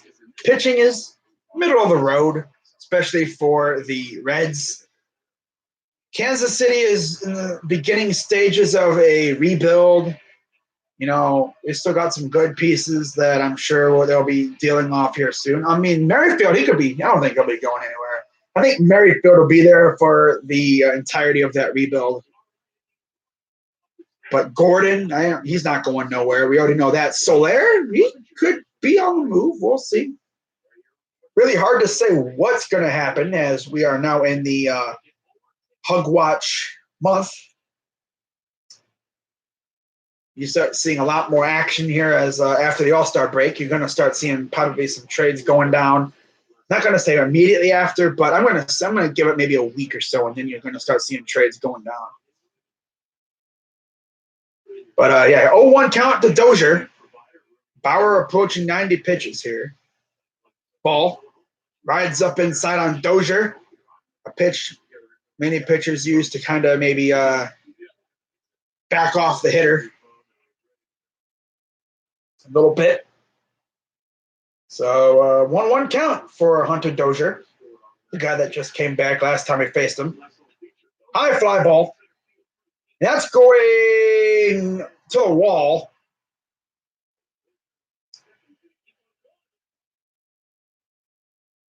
Wow, that was a horrendous throw, and he's going home.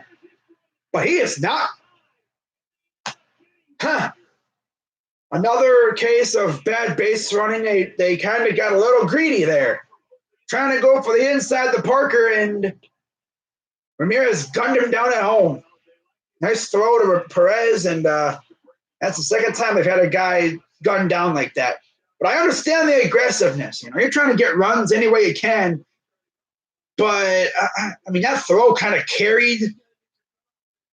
I don't know why you're not. I mean, again, he's young. He's got to hit the cutoff man. And luckily, though, a good throw at home, and they got him right in the chest area before he went to the plate. So, got to hit your cutoff man. Again, he'll learn. I understand you're trying to gun him down at third, but if you're going to do that, take it from Luplow. He freaking gunned down a couple guys at third, but those throws were on the money. It was like a laser pointer. It was a laser guided throw. That one was just kind of got carried. I think the wind might have carried it. I don't know if there was any wind, but I'm pretty sure kind of diverted away.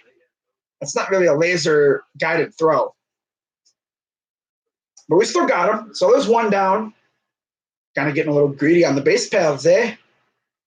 But I guess when you're a team like that, you really got nothing to lose. Get any runs you can, right? Any way you can. If that was like Billy Hamilton or I'm pretty sure like a Mondesi, they probably would have scored. Yeah. There would have been no chance. 1-2. Fly ball and fouls it off. But I understand, with a guy like Soler up, how about you just take a double or a triple and you'd be like, all right, let's see if my guy Soler can help me out here. But no, you make the first out being greedy. Here's the 1-2. Ball. Bauer looks like he's kind of losing control a little bit. Throwing a lot more balls than strikes.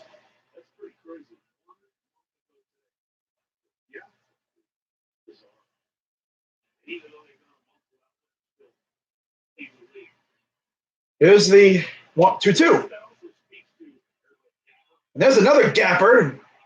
Mercado slides and Soler loses his hat and goes back to first. Smartly goes back to first. Lost his cap in the process.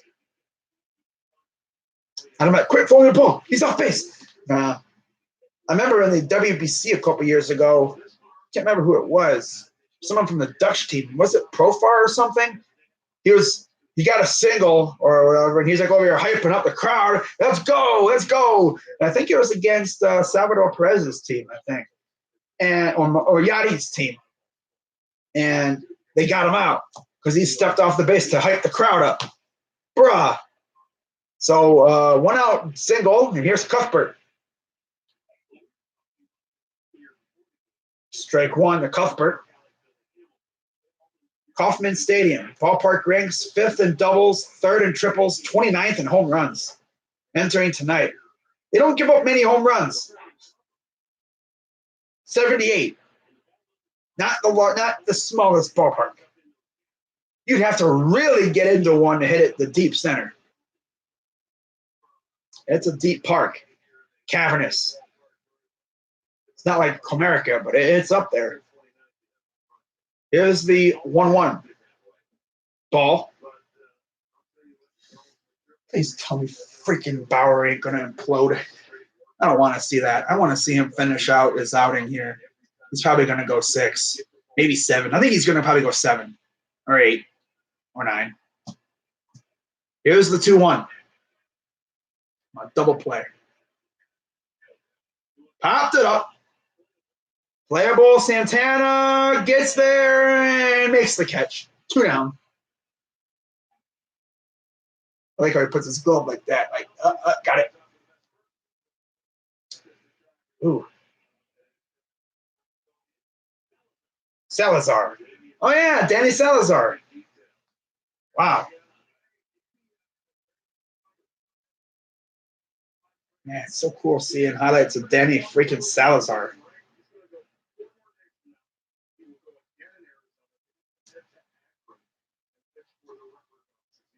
Huh. So he'll be in Arizona pitching again in 4 days, and then he'll go to Akron to pitch for the Rubber Ducks. All right, double A minor league team. Okay.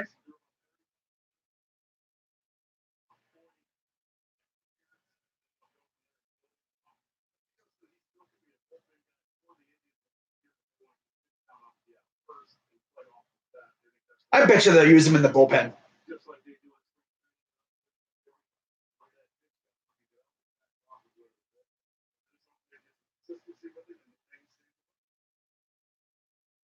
Yeah. Here's the 0-1. Grounder. The second. Go to first. Got him. So still 7-3 as we head to the 7th inning. Oh, got a little greedy there, eh? Got a little greedy there, eh? I honestly thought they were going to score, but wow. Got a little greedy there, eh? Wow, 10-3 Boston, 2-0 Pittsburgh. They just got it back underway. 4-2 Mets, tying run at the plate. Ooh. Let me see if I can tune into Bad Dog Stream real quick. And well, they've already got what, 2 outs over there? Who's up over there in New York? I'm probably going to catch it just as the game ends. Oh yeah, the game ended. Wow. The Mets beat the Yankees. Imagine that. It's crazy. As they win 4-2. Lugo gets the win. Ottavino takes the L. Diaz gets the save. Edwin Diaz. Oh, man, I cannot wait to do the All-Star game. That's going to be fun, man. Yeah, it's going to be fun. And yes, I will be doing the Futures game. It's at 7 o'clock, so you're going to have a double stream on Sunday, on that Sunday. Indians game, 1 o'clock against the Reds. I'm probably going to be doing that game just because it's the last game before the break. And then I'll be streaming the Futures game. Get to see the youngsters. That'll be fun. Of course, we've seen like Pete Alonso in that game, and Acuna and Albies. This year, the Indians only have 2 representatives, Nolan Jones and Daniel Johnson. Not a Mariners fan there?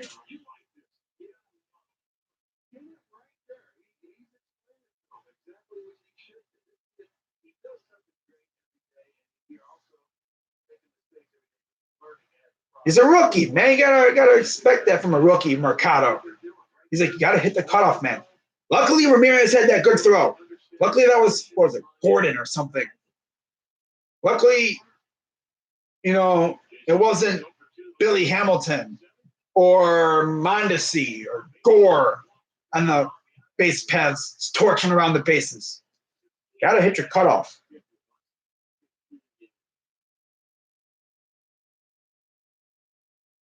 Here's the the 1-1 now to Kipnis.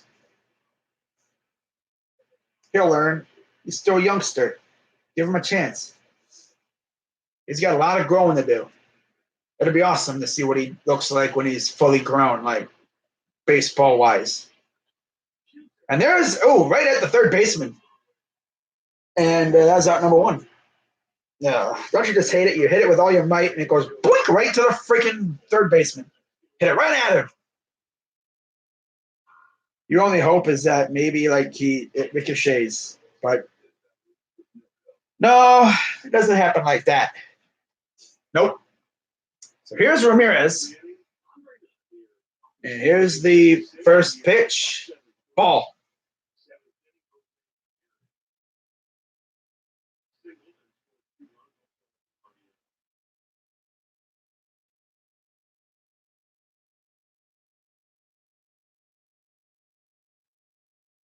Fly ball, right field, playable, and there's out number 2.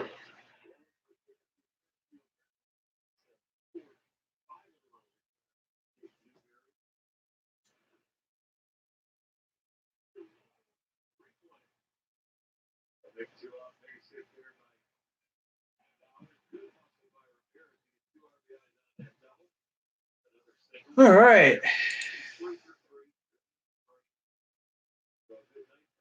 10-6 now. Boston. Watch Boston choke that lead away. That'd be hilarious.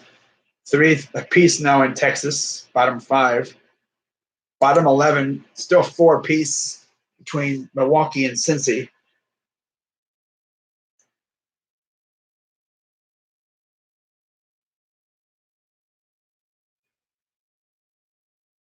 Here's the 0-1.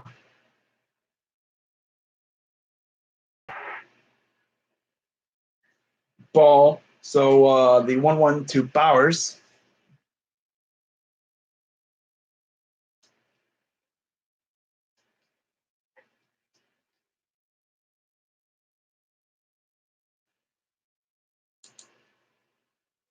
One one, ball 2-1.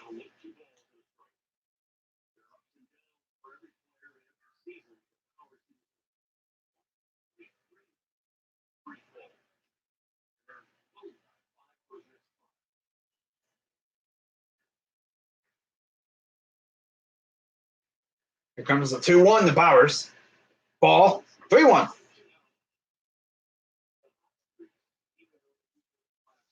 I'd love to see Bowers get a 2-out base hit or just a walk, It's something.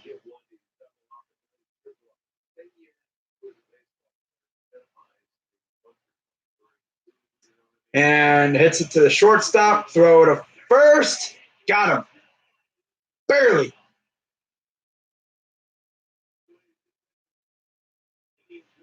This dude's modesty, though, right?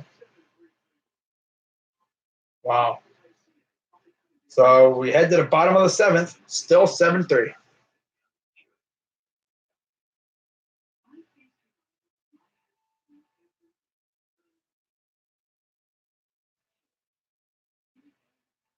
Huh.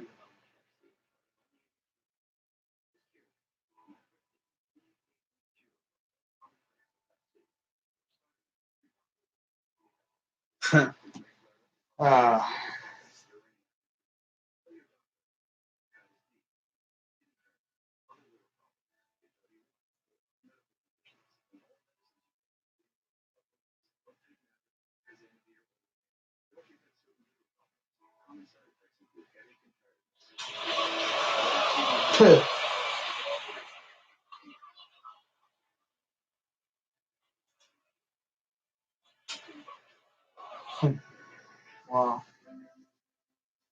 Okay.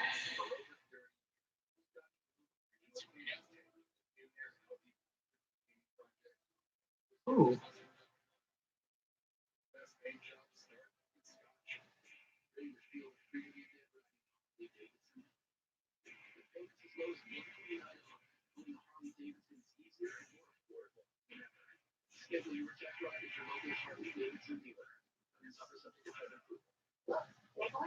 I'm sure they definitely. I wish everyone loved each other. And it was all for the question. Get a bacon double stack, 4 pounds of fresh beef nuggets, fries, and drink for just $5. When you piggyback, Okay.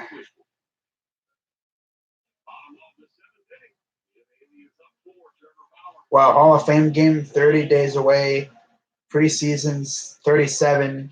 Opening night 64. Regular season 68 days away. Wow.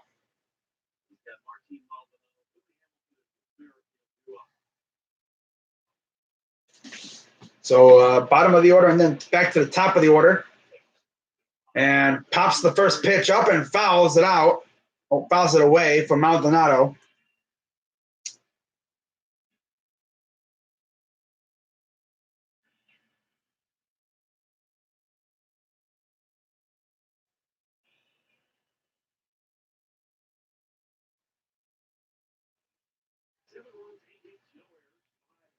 Here's the 0-1.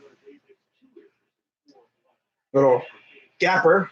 Well, not a gapper, but a quick blooper to right field for a base hit. So leadoff base hit for Maldonado. And once again, Kansas City is in business.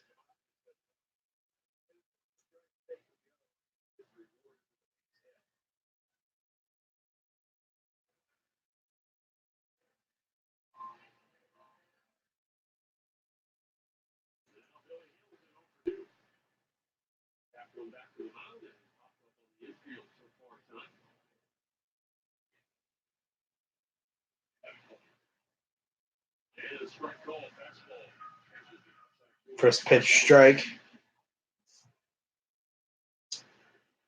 Do I have social media? Yes, I do. Only I have a Twitter and an Instagram. KRAZY_DAWG99. That is my Twitter. And my Instagram's the same thing except no underscore between crazy and dog. 65 strikes, 35 balls, 100 pitches thrown total here in the 7th. Here's the 1-1 to Hamilton. Grounder gets through, base hit. 2 on. Now you have Merrifield coming up.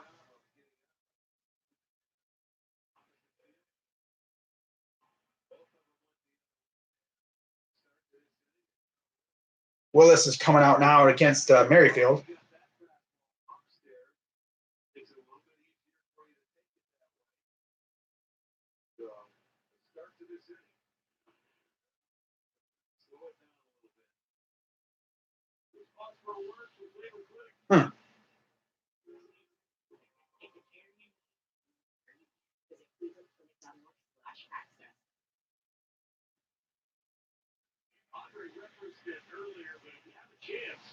You want to see a young Rick May? You want to see a young Dwayne Kuiper? A young Mike Harbaugh? Check out 1981 Reveal. It will air tomorrow on Sports Time Ohio, 2:30 p.m. It's an hour long. It's a documentary that put together takes a look back at one of the most challenging years in Cleveland sports. 1981 Reveal, the year the Indians got off to a fast start and we fought into a perfect game. Most of the All-Star game, if there was a strike. Oh, yeah. Building up the work for about 2 months in the summer. We're gone because of it. Strike. Oh, yeah. I've heard about that strike. The players strike in baseball. First pitch to Merrifield, ball 1.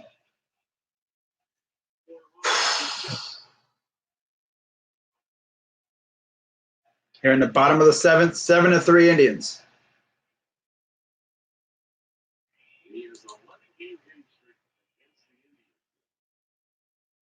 Here comes the 1-0. Reds 1, by the way. Ball 2. Come on, Trev. God, Trevor.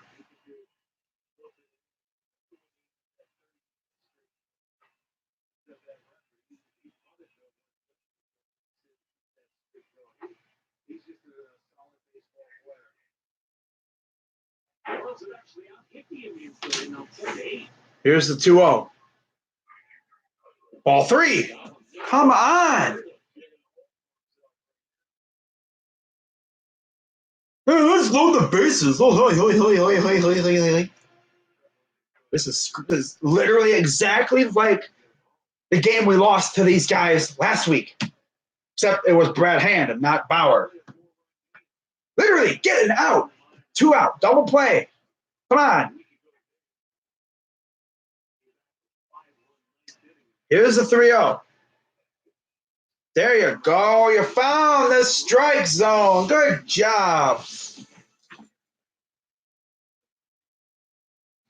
Looking for something here. Oh, I gotta stand up for a second. Don't you just hate that occasionally?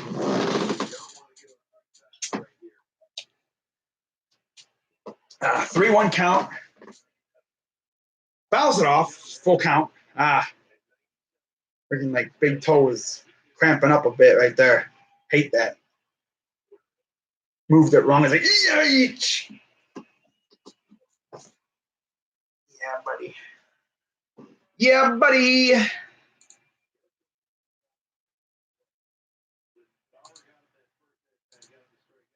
Come on, we just need something. Need a strikeout or a double play. Here's the payoff pitch. And that's going to score a run. No, bases loaded now. This is literally going exactly like that game again with Brad Hand. Exactly like it.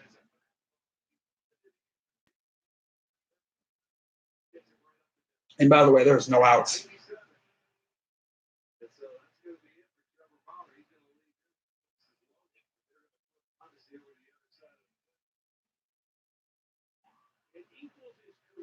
Wow.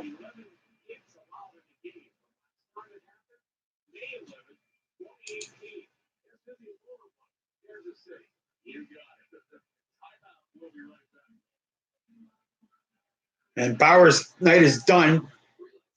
Can't even get an out in this inning. So that kind of sucks. But his pitch count was kind of up high. I think he was kind of running out of gas. He was just forcing it, I think.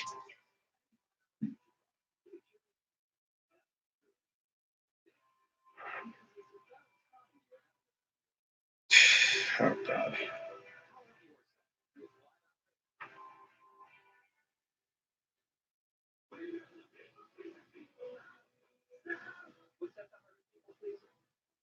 Salespeople want to sell. Nobody wants to be sold. That's why our customer service specialists will show you the real numbers. And like you to help value your trading. Keep all the numbers up front. This literally is exactly like that game last week.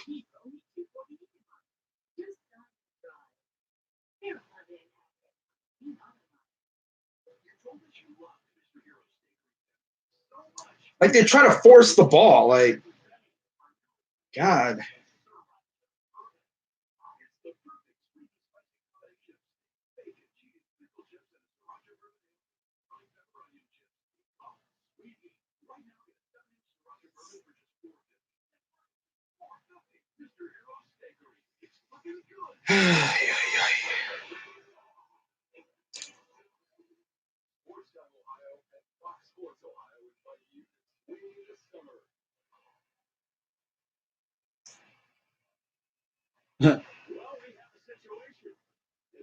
Here's Oliver Perez, 34 games, 2-1 record, 3.04 ERA, 23 and 2/3 innings, 3 walks, 29 strikeouts, 3 homers, and a 237 opponent average. High fly ball.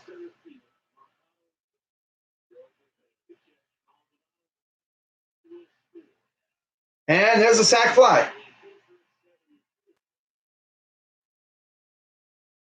One out now. And runner scores.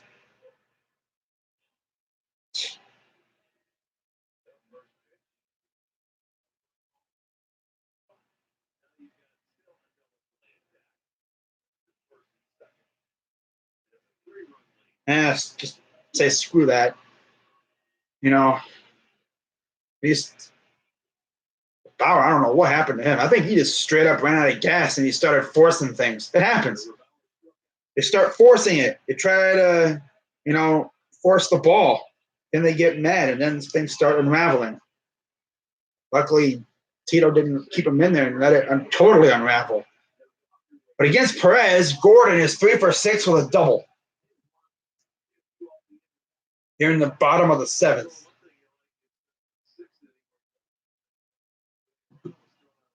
Oh, yeah, that was Dozier. Okay, 1-0. Ball. Okay, come on. Don't be acting. Man, no matter what it is, we cannot straight up kick the crap out of Kansas City. That's Ned Yost for you. Yes, these guys fighting to 27 outs. Gotta like that, though, out of a manager. Stripe. A lot of their teams like kind of carry the attitude of their manager. They're fighting hard. They don't quit. 27 outs.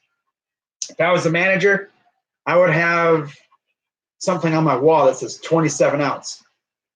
You could be down 20 runs, 27 outs. As long as you're still in that game, man, you keep fighting. Although, yeah, that wouldn't be good if you're down 20 runs. And there's a base hit. That's going to score another run. Maybe 2. It's going to be a tie game. Let the choke job begin. Never easy.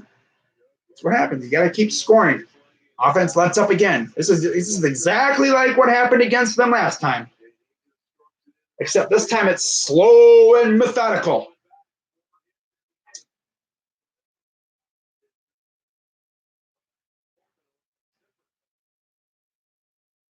Uh, 7-5.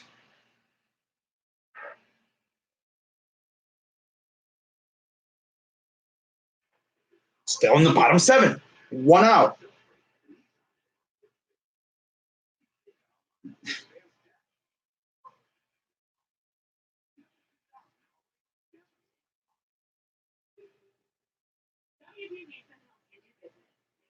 God. It's never easy with the Indians. Never easy.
So here's Adam Cimber now.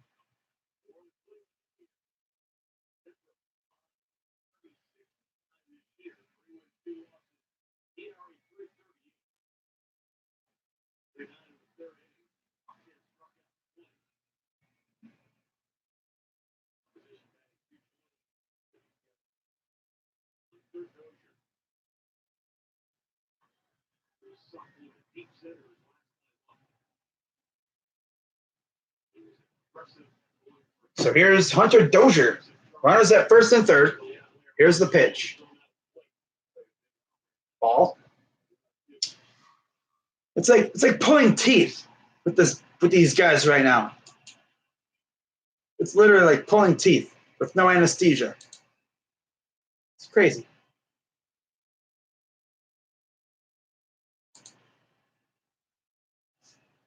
Here's the 1-0.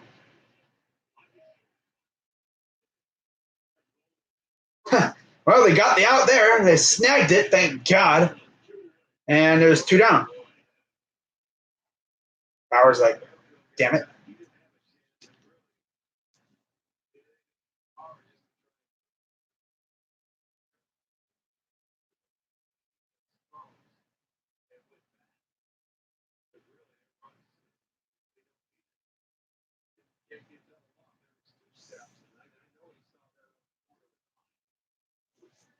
So now here's Jorge Soler. Strike.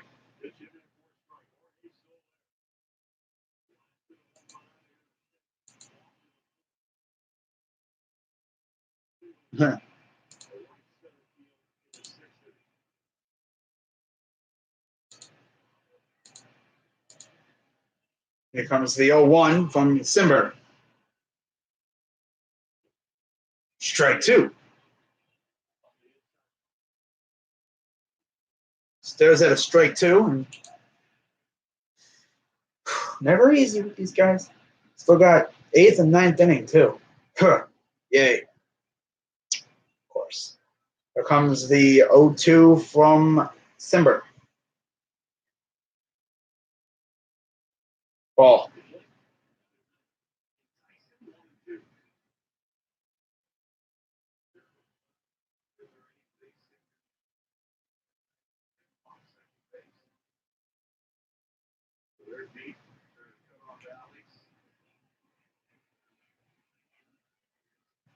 And here comes the 1-2 from Simber.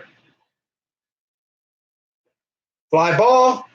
Mercado makes a jumping catch and saves what probably would have been a disastrous turn of events there. Showing his athleticism, just doing like a 360 catch there. And saves a run, maybe even 2. So we go to the 8th, up by 2.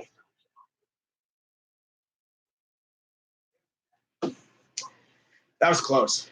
God, that was anxious. Oh God, now we probably have Whitgren coming out for the 8th, and then hopefully Hand come out there and do his thing in the 9th. That was close. Clippers have signed Rodney McGruder to a 3-year, $15 million deal. And they still have a max spot available to sign Kawhi. Dude, I'm just waiting to see where Kawhi goes, man. What the heck's taking him so damn long? I know he had his visits today with the LA teams. And I think he's meeting with Toronto next, or today or something. No market on Boogie Cousins. Calling me shocked. Of course there isn't a market. Dude tried to be slick and get a free ring, and it turned out and it totally backfired on him, and now there's no market for him. He gonna wind up taking some crappy deal with like a bum team just to get on the court. I'm surprised no one. I mean, looking at the squad right now and for the Cavs, and I'm surprised. Of course, we're not gonna sign probably anybody right now. We're probably only gonna get like a guy that a team dumps on us for getting rid of JR. Because honestly, let me see if I can find it here. I'm going to see if I can find it. Cap space for next year. We only have a couple guys on tap on contract next year. Cavs cap space. Team payroll. This is crazy.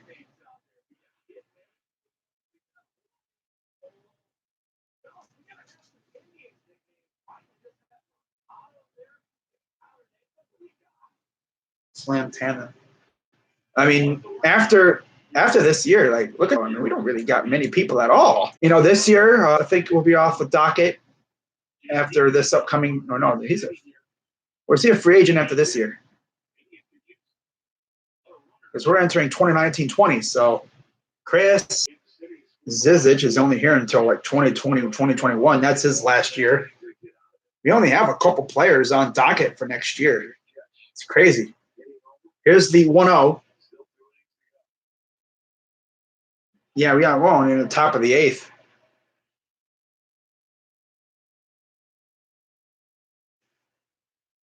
Yeah, we're entering 1920 season. So Love, Thompson, JR, Knight, Clarkson, Henson, Dellavedova, of course, Sexton here.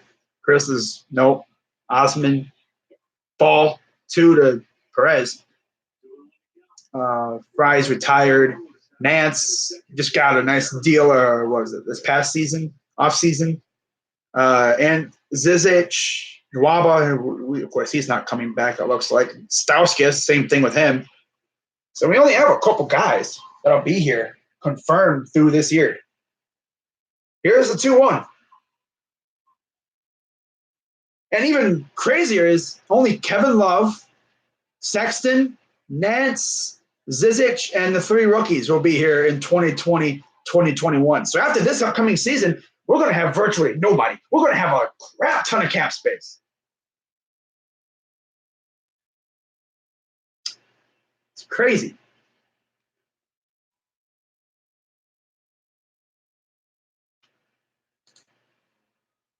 Here comes the 2-2 pitch to Perez from Diekman, who is now in the game for the Royals, the lefty.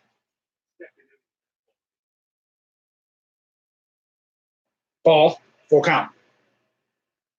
Out in Minnesota.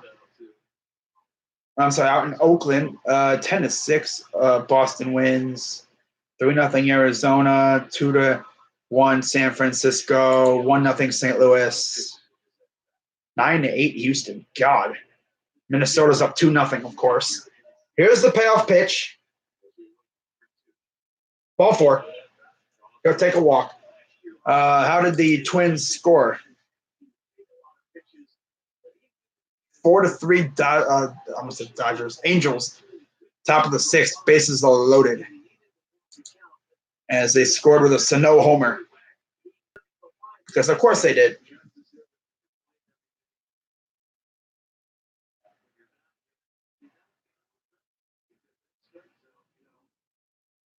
So with Perez on after the walk,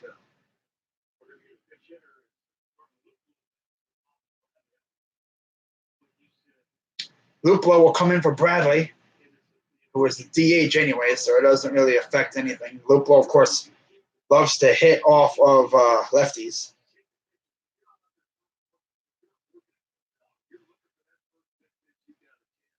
Here comes the first pitch to Luplow. Luplow.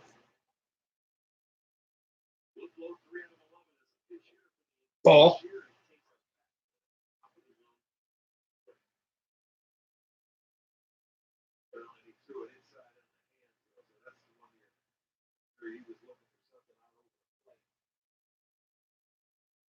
Here comes the 0-1 to Luplow.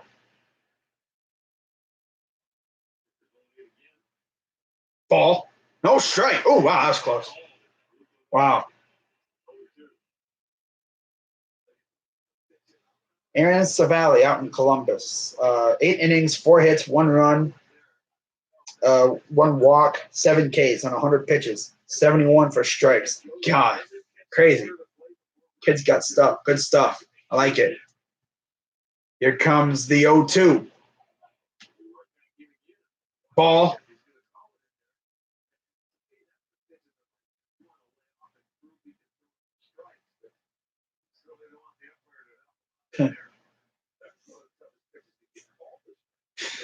White Sox and Tigers postponed tonight. Make up on Friday, September 27th, as part of a doubleheader. Here's the 1-2. Ball.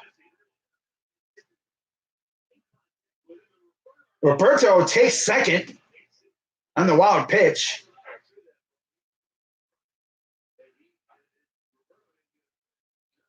I don't even know if Roberto knew that it might have.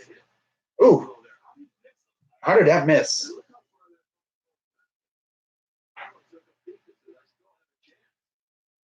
Oh yeah, it's the freaking catcher. Reds won in the 11th. Puig Cincinnati. Oh, nice.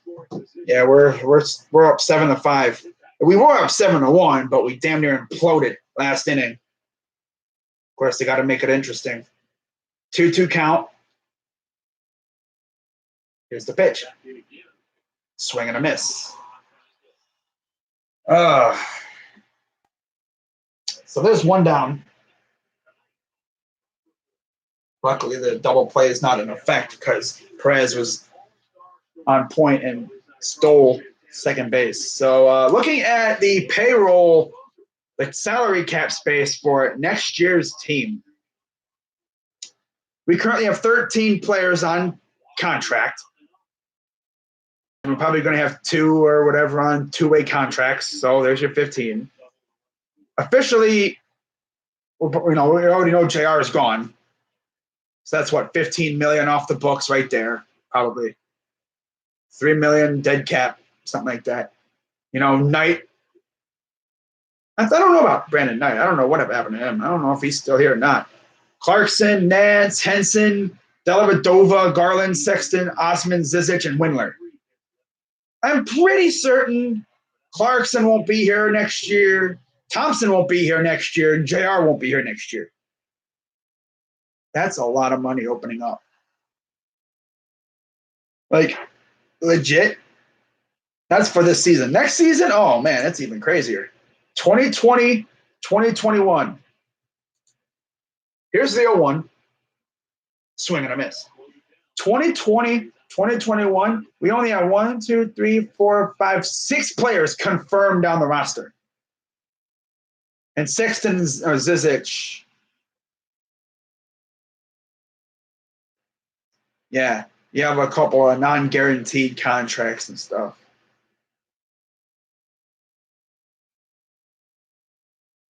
I mean, we're going to have a crap ton of money. I don't know exactly how much money we would have, but we'd have a lot. Oh, yeah. 0-2. Little blooper. That's going to get down for a base hit. And Perez thought about going around third, but he will stay at third. So it's first and third with one down. Back to the top of the order with Francisco Lindor. Clutch. This dude is so clutch with his hits. He doesn't really hit dingers, but he does get some clutch hits.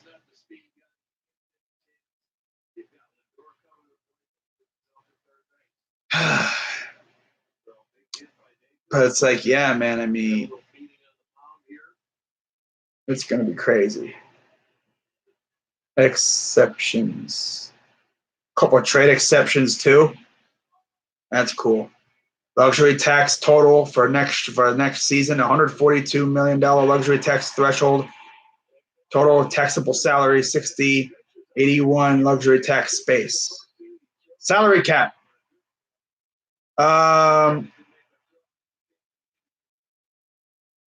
2020 salary cap max 117 mil. Cap allocations 207 mil. Cap hold 147 mil. Active roster cap 60. So we'd have like over like, well, I don't even know how much we have next year. I guess we'll have to take a look and see what this roster looks like next year. Because I mean, everyone's saying we're gonna have a lot of money next year. So I mean, that'll be lit. So there's Mercado on deck. Waiting for his chance. Hoping that maybe his guy Lindor in front of him could get a big hit. Batting from the right side of the plate where he doesn't do as much damage. He'll still get clutch hits, but he's not as dangerous as he is from the left side. Here's the first pitch to Lindor. Swing and a miss. It'd be totally Indians right now. Have a 7-1 lead in the 7th inning and lose on a walk-off. Oh, that would be so Indians. But hopefully we don't have to worry about that. Because hopefully we'll have a lead heading into the 9th and we send out my guy Brad Hand. Ball, and it hit him. It hit him right in the foot. Right on the shin guard. So now it'll be Mercado with bases loaded. He'll limp to first, like, why did you do that, man? Let's see where I hit him. Oh.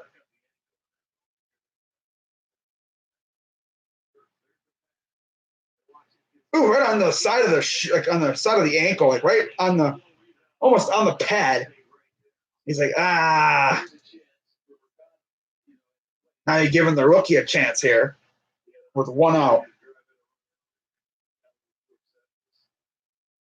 Grounded out, last at bat. Even a fly out, you can score a run here and get an RBI. He has 17 of those this year, 4 home runs. You have Perez, Naquin, and Lindor, 2 speedsters, and a sloth.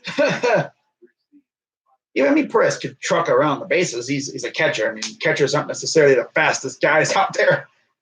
But yeah, here's the first pitch to Mercado. Strike 1. Next up would be Santana. And they got Lopez up in the pen for the Royals.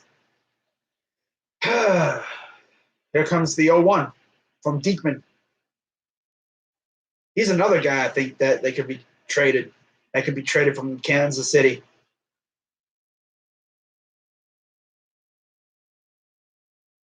I want to see if the Indians make any like minor league trades like we did last year with Mercado. Wouldn't surprise me. Here's the 0-1. And there's that's going to – wow, freaking dude made a clutch grab and no one scores, obviously, because Perez is not fast at all. I thought that was a good hit, too.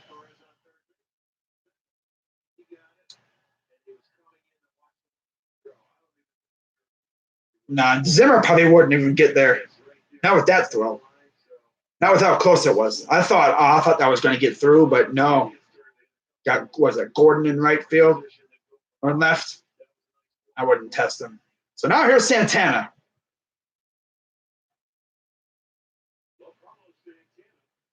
Walk, infield single, and 2 runs. 293 average, 18 homers, and 50 RBIs. He was actually up with bases loaded. No, I think, we had bases loaded one time, and I think, drew a walk or something. Yeah. I know last time, one of the times we had bases loaded, we drew walks. That was fun. So, Santana batting from the right side.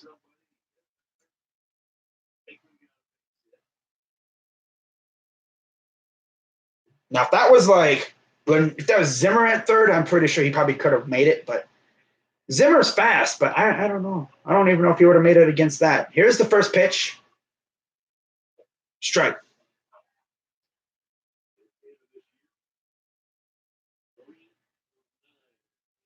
Another drought we've had kind of is 3 grand slams in his career with bases loaded, 3 for 9 ARBIs this season, 339 average in his career. 3 for 9, wow. So he's batting 333 this year. I forgot what I was going to say. Oh, well. Wow.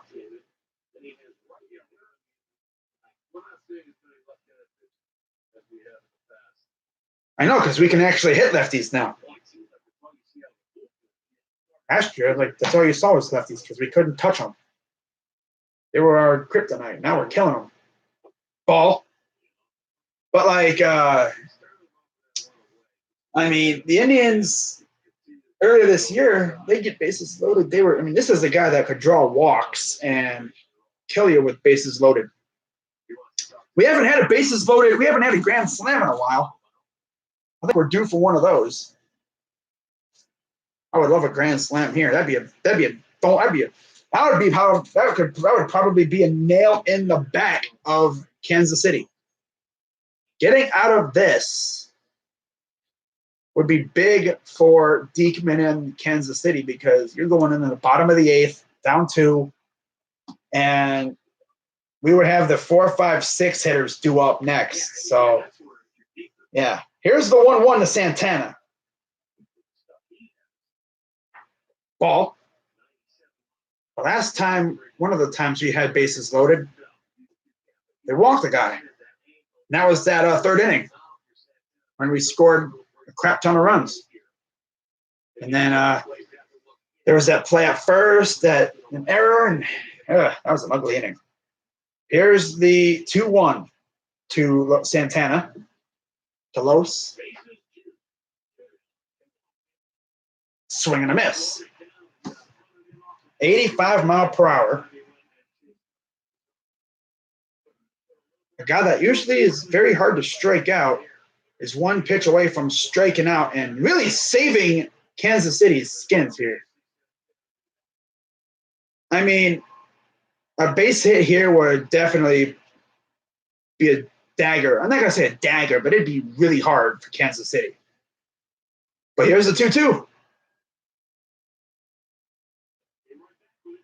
And, oh, he missed it.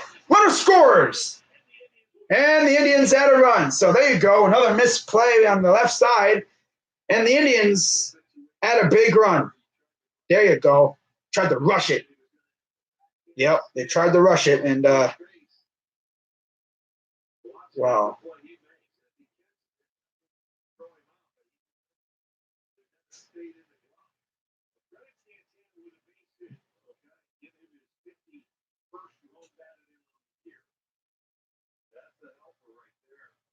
Bases are still loaded now.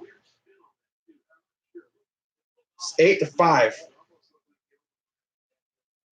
Mondesi, I mean, he had the right idea, but don't want to run it. Don't want to, I think he was just rushing. He tried to hurry up and get the out. Let's see right here. Oh, he just straight up overran it. I think it might have spun. It didn't. It kind of went behind him a little bit. But here's Kipnis already ahead, 1-0 in the count. Here's the 1-0 pitch. Fouls it off. I mean, hey, that's a big run though. It's 3 runs instead of 2. But I would like to score some more runs, please, Kip. Come on, Kippy. Yeah, I know one thing. Hopefully, we won't see Merrifield the rest of the game, but I mean, the Indians will probably see him in the bottom of the 9th of all times. 3-0 Minnesota. 1-1. Ball. As Nelson Cruz grounded into a double play. And the, wow, Drizzy had a no-no going. They gave up his first hit just now to Franklin Barreto. Oh, nice. And here's the 2-1. You got Naquin. All 3 guys are relative. I mean, the 2 guys in second and third are fast. So Kipnis gets a base hit. We could score 2 runs here. Here's the 2-1.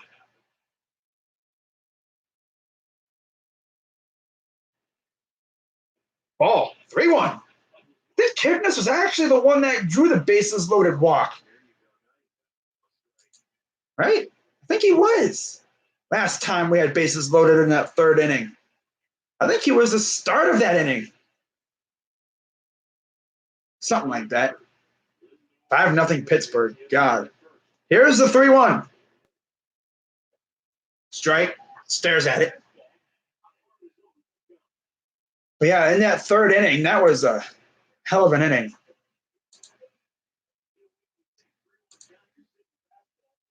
Top of the 3rd, Naquin single. Lindor single. Then Mercado struck out. Santana walked. Kipnis walked in a run. Oh, no, he walked over a guy. Oh, no, he did walk in a run. Okay. He walked in a run. That was the start of that crazy inning. Okay. Here's the payoff pitch to Kipnis.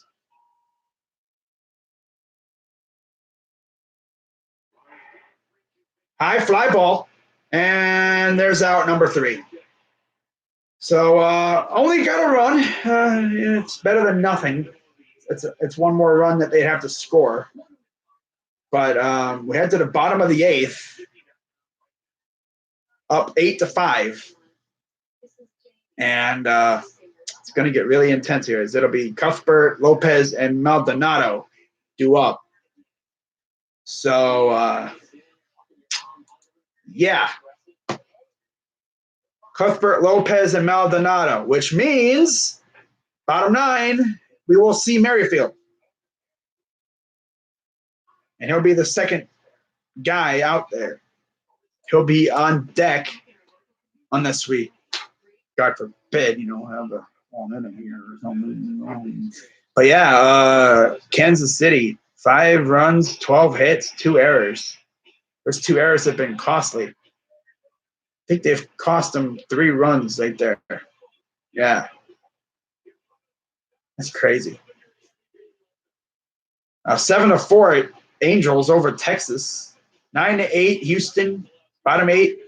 3-0 bottom 3 Minnesota. 2-2 out in Washington. They're in the bottom 9. 5-0 Pittsburgh. God. Look at freaking Pittsburgh all of a sudden. Pittsburgh's got some good players, man. They just got to get a good manager. I feel like if the Pirates had Tito, they would be a very dangerous team. They might be like a very good team if they had Tito. Oh, yeah, they'd be fantastic if they had Tito. But they have Clint Hurdle, so oh well. Because Tito can manage any team. I mean, he doesn't have to, you don't have to give him a freaking stacked team. He'll manage any team, and he'll turn them into winners. He came here in 2013, and, we were fresh out of a freaking Manny Acta era. That was our rebuild right there, Manny Acta. There was a couple years of Manny Acta. That was our rebuild right there. Although we kind of started it with Eric Wedge, and then he left. We brought in Manny Acta. He stunk. Got rid of him. And it's funny. I think they interviewed, what was it? They interviewed Terry Francona, and he took the job immediately. We interviewed him. He's like, I'll take it. It's like, okay. So here's Nick Whitgren, 27 games, 3-0, 3.26 ERA, 30 and 1/3 innings, 5 walks, 35 Ks, 3 homers, and a 2.35 opponent average. He'll get the 6, 7, 8 hitters due up. First pitch is a ball. Whitgren actually came in on that in Game 3 of the series after Hand imploded the game before. 0-1. Ball. Mike Montgomery. You have Bell, sac fly, Marte, and Frazier homered. Wow. It's nuts. Here's the 1-1. Grounder. Lindor. Got it. Beautiful throw from Lindor. Arguably one of the best, if not the one of the best shortstops. And yet we're not going to pay him because Dolan's dumb.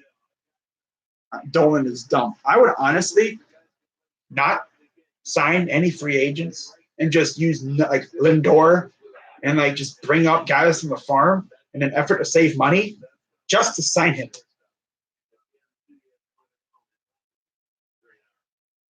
We should be able to sign him, but who knows with these guys?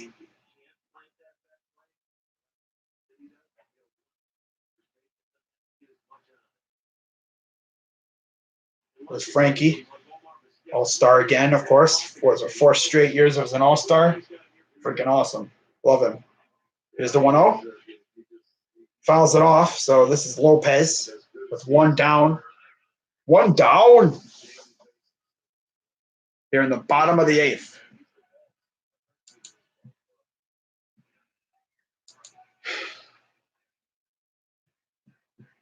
One.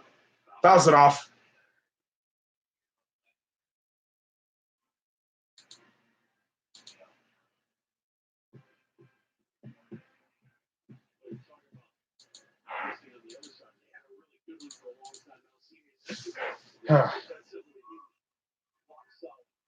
Here's the 1-2. Chopper to Lindor. Throw to first. Got him. 2 down.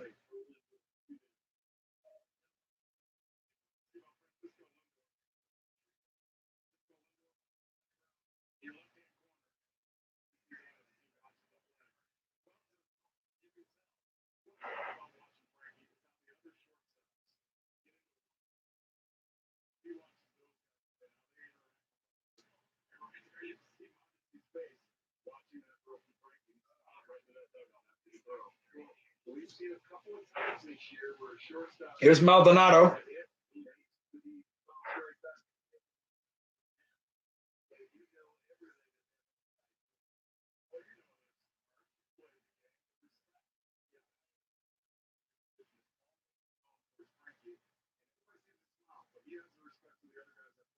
Here's the 1-0 to Maldonado. Ball 2.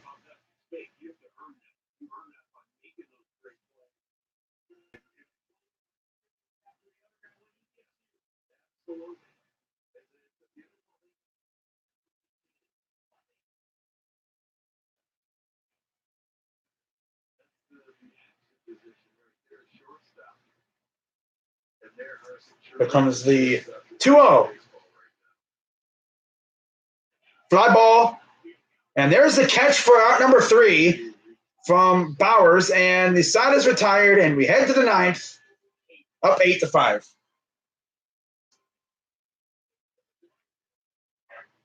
Wow.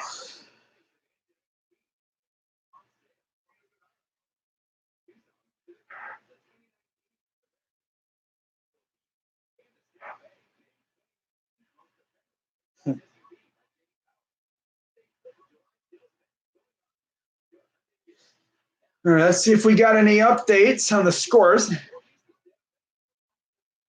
2-2 bottom 9 out in Washington still.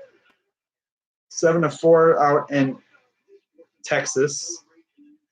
9-8 Houston, 8-5 Indians, 3-0 Twins, 2-1 Mariners, bottom 3. Giants up 3-1, top 4 over San Diego. 3-1 Arizona up on the Dodgers, top of the 4th. And that is it there. One game was postponed in Detroit and Chicago, the White Sox. They'll be playing that. We'll be making that one up in September.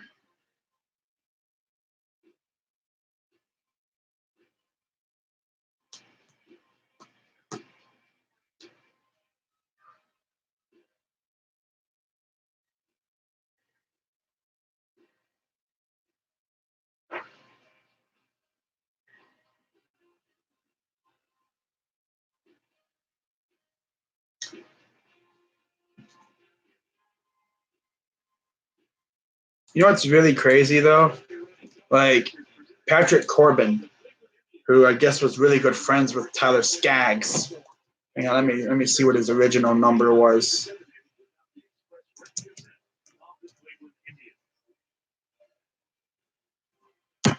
But in case you didn't know, Corbin, unfortunately, no, not Corbin. I'm sorry, Skaggs, unfortunately passed away, and wow, Corbin out here dominating.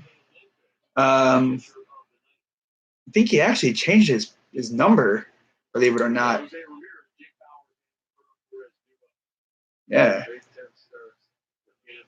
Pretty sure he did. Wow, okay.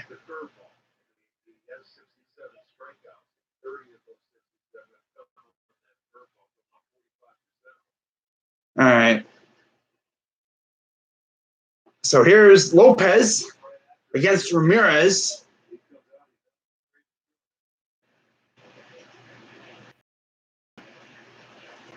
Here's the 0-1.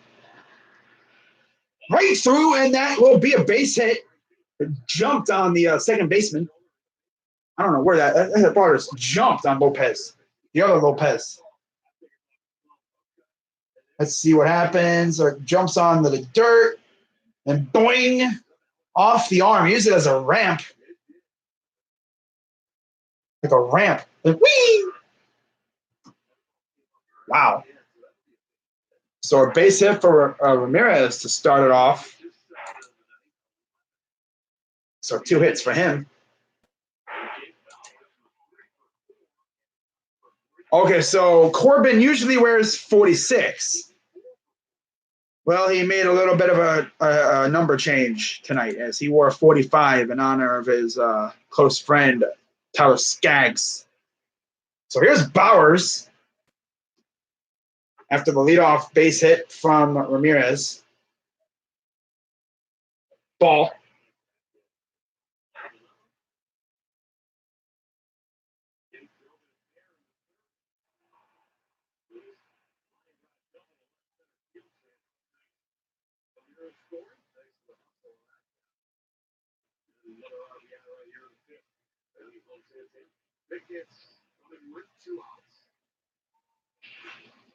Here comes the 1-0. Ball. 2-0.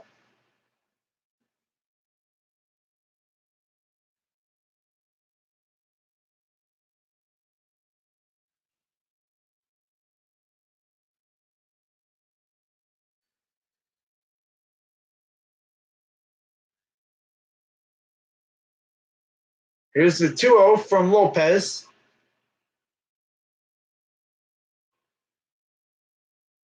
Strike. Bauers looking for his fourth hit of the evening. He's 3 for 4. Just crazy. But yeah, the Indians have a home run drought that is almost 3 games long. Or 4 games, I should say. We haven't homered. We didn't homer, obviously, the entire 3-game series in Baltimore. We're almost entering, what is this now? It's almost 36 innings of no home runs. Wow. The last time we homered, I believe, was when was the last time we homered? Against Kansas City. Yeah, that's right. That's right. Against Kansas City. The last time we faced these guys. Here's the 2-2. Throw to first, he gets back in time. That's right. Wow, it's been that long since we've homered. It's crazy. It is 8-5 Indians, top of the 9th. No outs. Here's the 2-2 pitch to Bauers. All right, we're going to call time.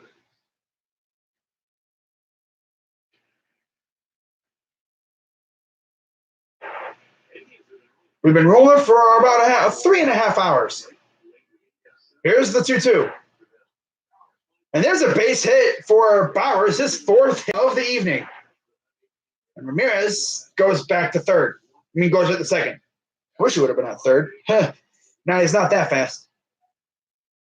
So first and second with no outs. And you got Roberto Perez coming up next.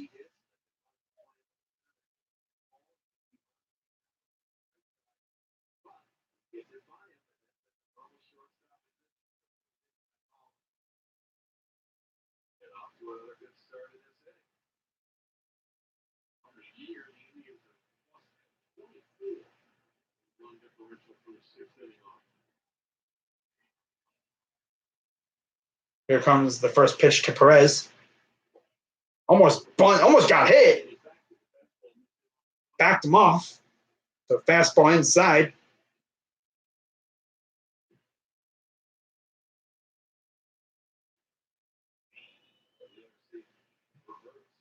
So they got the first baseman and the third baseman hugging the lines, waiting for the bunt that's probably coming.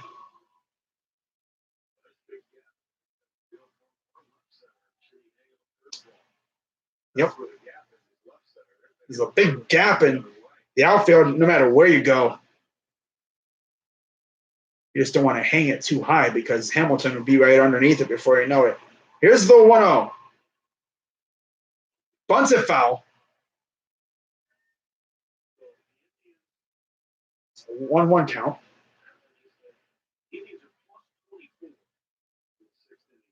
Wow.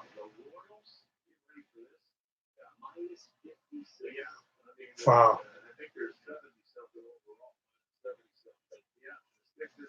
We're plus 24 from the 6th inning on. They're minus 56. I think they're minus 74 or something overall, like from the entire, as a team, like overall, like all through 9 innings. That's crazy on the season. Here's the 1-1. Tries it again. Ball. 2-1.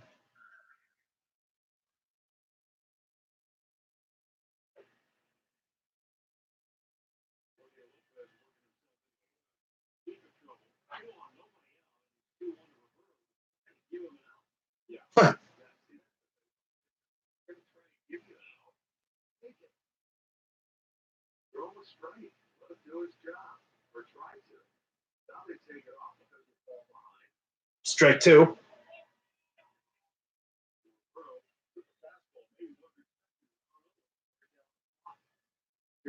Probably wasn't expecting it. It's the only thing I can say. He wasn't expecting it. Huh. So here comes the 2-2 now. We have Luplo on deck, who they pinch hit for Bradley. Here's the 2-2. Ball, full count.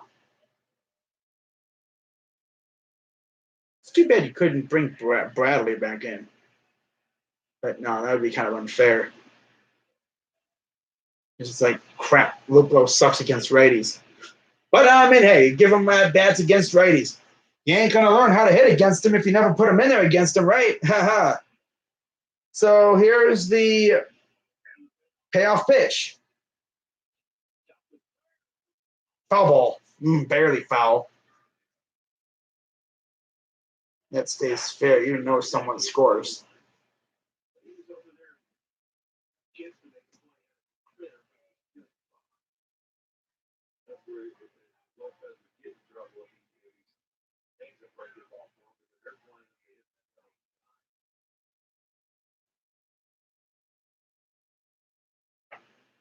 Now they're kind of backing off there. They're not playing right on the line right here. So let's see what he does now. Payoff pitch. Swing and a miss. Swung at ball four.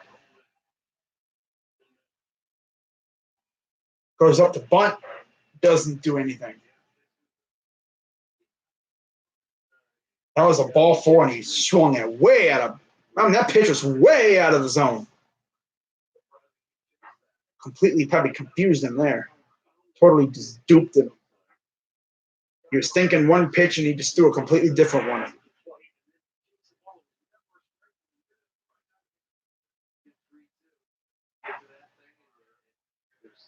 So here's Luplo.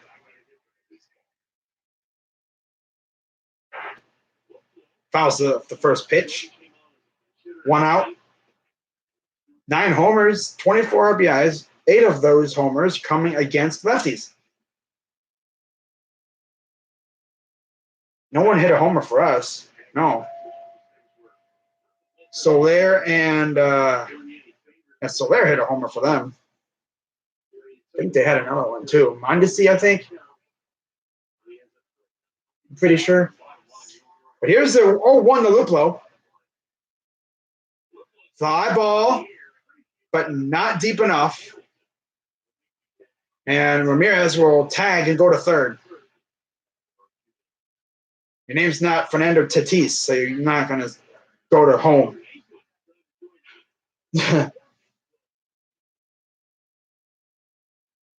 Naquin has 3 hits. God, that's crazy. It's funny. It's like it's not even all indoor, man. Like these other guys be stepping up big. That's why we're playing so well.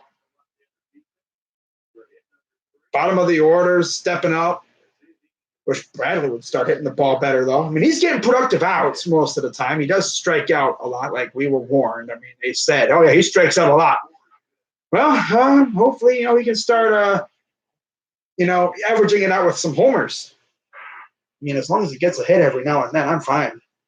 I didn't expect him to hit, like, for 1,000. Swing and a miss on the first pitch.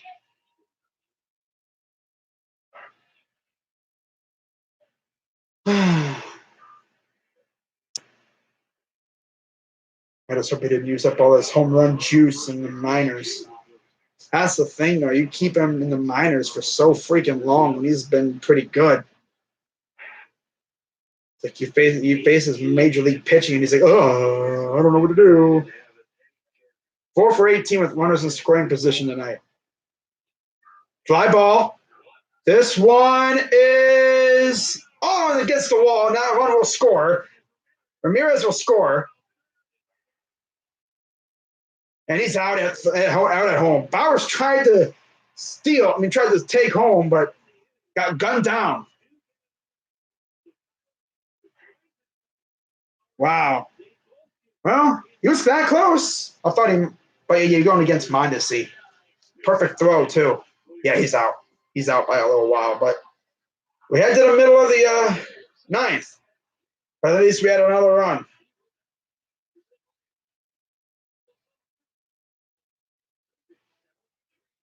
I'm guessing it was what an RBI double.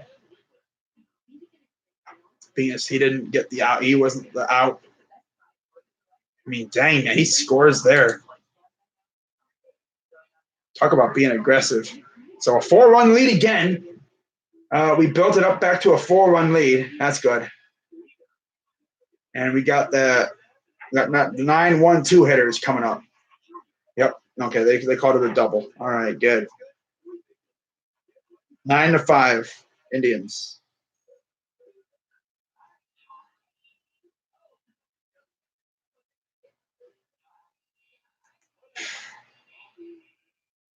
Don't you just love it like when you're trying to tweet something and you get an update, you get like a push notification, and then you try to you click on it without thinking about it, and it sends you to that app.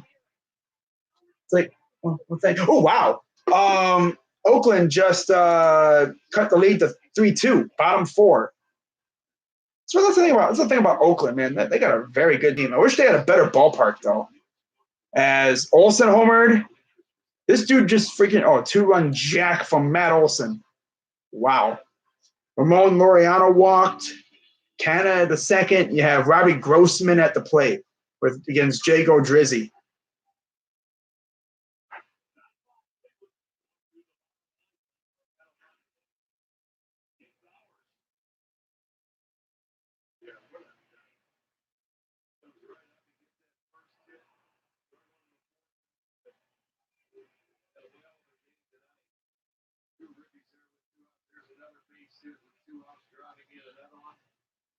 And then finishes it off with a really good swing going the other way, where his 4 hit ninth. The Indians able to attack another one out of the ninth. So here's Brad Hand in a familiar situation from his last time up against these guys. Third straight All-Star game, 37 games, 4-3 record, 2.29 ERA, 23 saves against Hamilton. First pitch, fouls it off. Came in against the O's 2 days ago and gave us a scare, but he still secured the save. Billy Hamilton, a single and a run.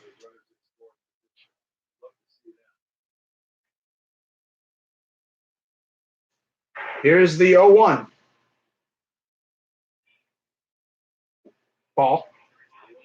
I know Hamilton is not necessarily the guy you want to put on the bases. He may not have the greatest bat, but his speed is definitely dangerous. He's one of the guys that I wish we would have went after in free agency or whatever, but we preferred to roll with Mercado. And I'm not mad because Mercado actually has a very good bat. 1-1.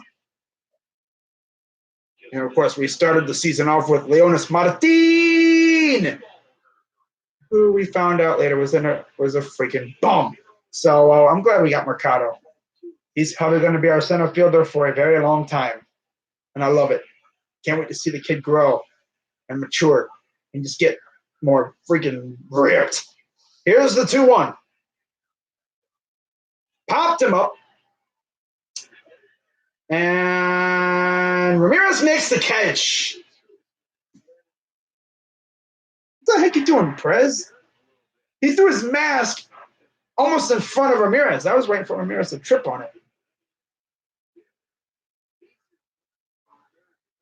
Look at this, dude. He throws it. Oh, okay. He wasn't anywhere near Ramirez, but you got to watch out.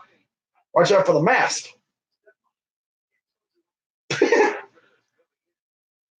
Luckily, he wasn't just straight up running, dead sprinting. Obviously, because he wasn't paying attention. That would have been ugly. By the way, bases loaded out in Oakland as Robbie singled. So now you got Chris Herman. Here's Whit Merrifield. As one down, 0-1 count against Merrifield. And then after this, you get, Mondesi up?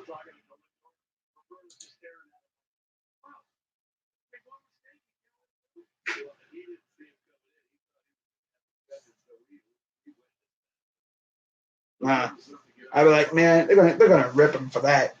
You almost made him fall. Here's the 0-1. Fly ball, center field. Mercado makes the catch. 2 down.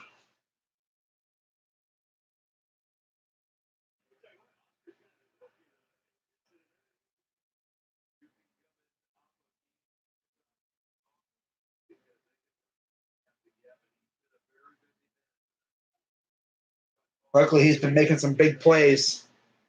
He's like, I'm fine.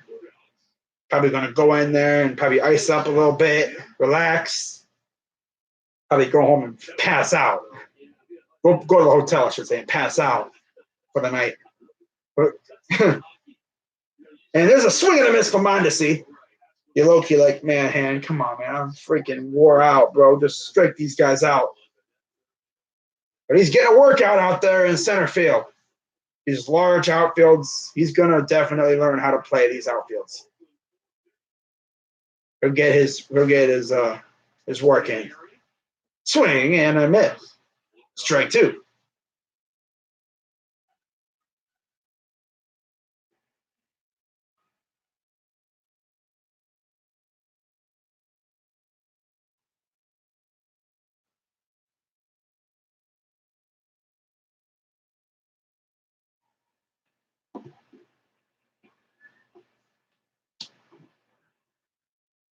Here comes the 0-2.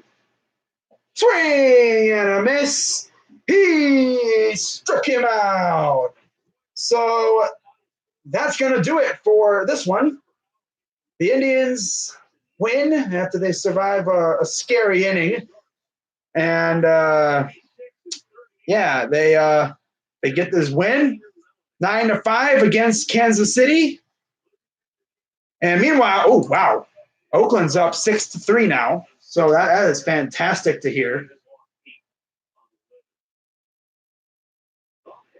How did they score? Herman grand slam.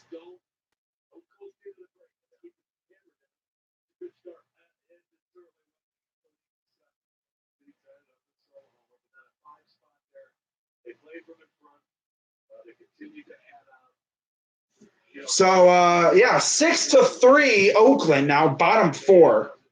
Fantastic news. And that's big news for us as the Indians will be rolling into tomorrow's game. 2-game winning streak. I gotta love it, big game for the Indians. Offense definitely woke up tonight. 9 runs, 13 hits. Kansas City mustered 5 runs on 12 hits and 2 errors. And Bauer improves to 7-6. And Junis falls to 4-8. Indians are 46-38 on the season. Kansas City falls to 29-57. So, quick look to tomorrow's pitching matchup, which should be a decent one, I should say. It's Mike Clevinger going up against Danny Duffy. So let's hope that we can get that done. Hopefully Mike Clevinger has a good bounce back outing. His second complete full outing back without getting hurt. That'd be great. So with that being said, I am Crazy Dog 99. Again, Indians get the win tonight, 9-5, and we're looking to take this series, or complete, I guess you could say, guarantee the series win tomorrow night. As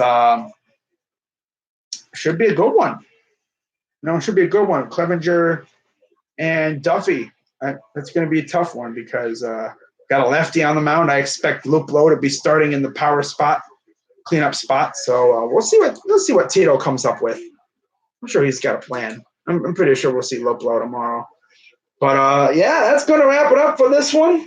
I'm Crazy Dog 99. Thanks to everyone for tuning in here. I had a lot of fun doing this. I will see you tomorrow night. And I'm Crazy Dog 99. Let's go Tribe.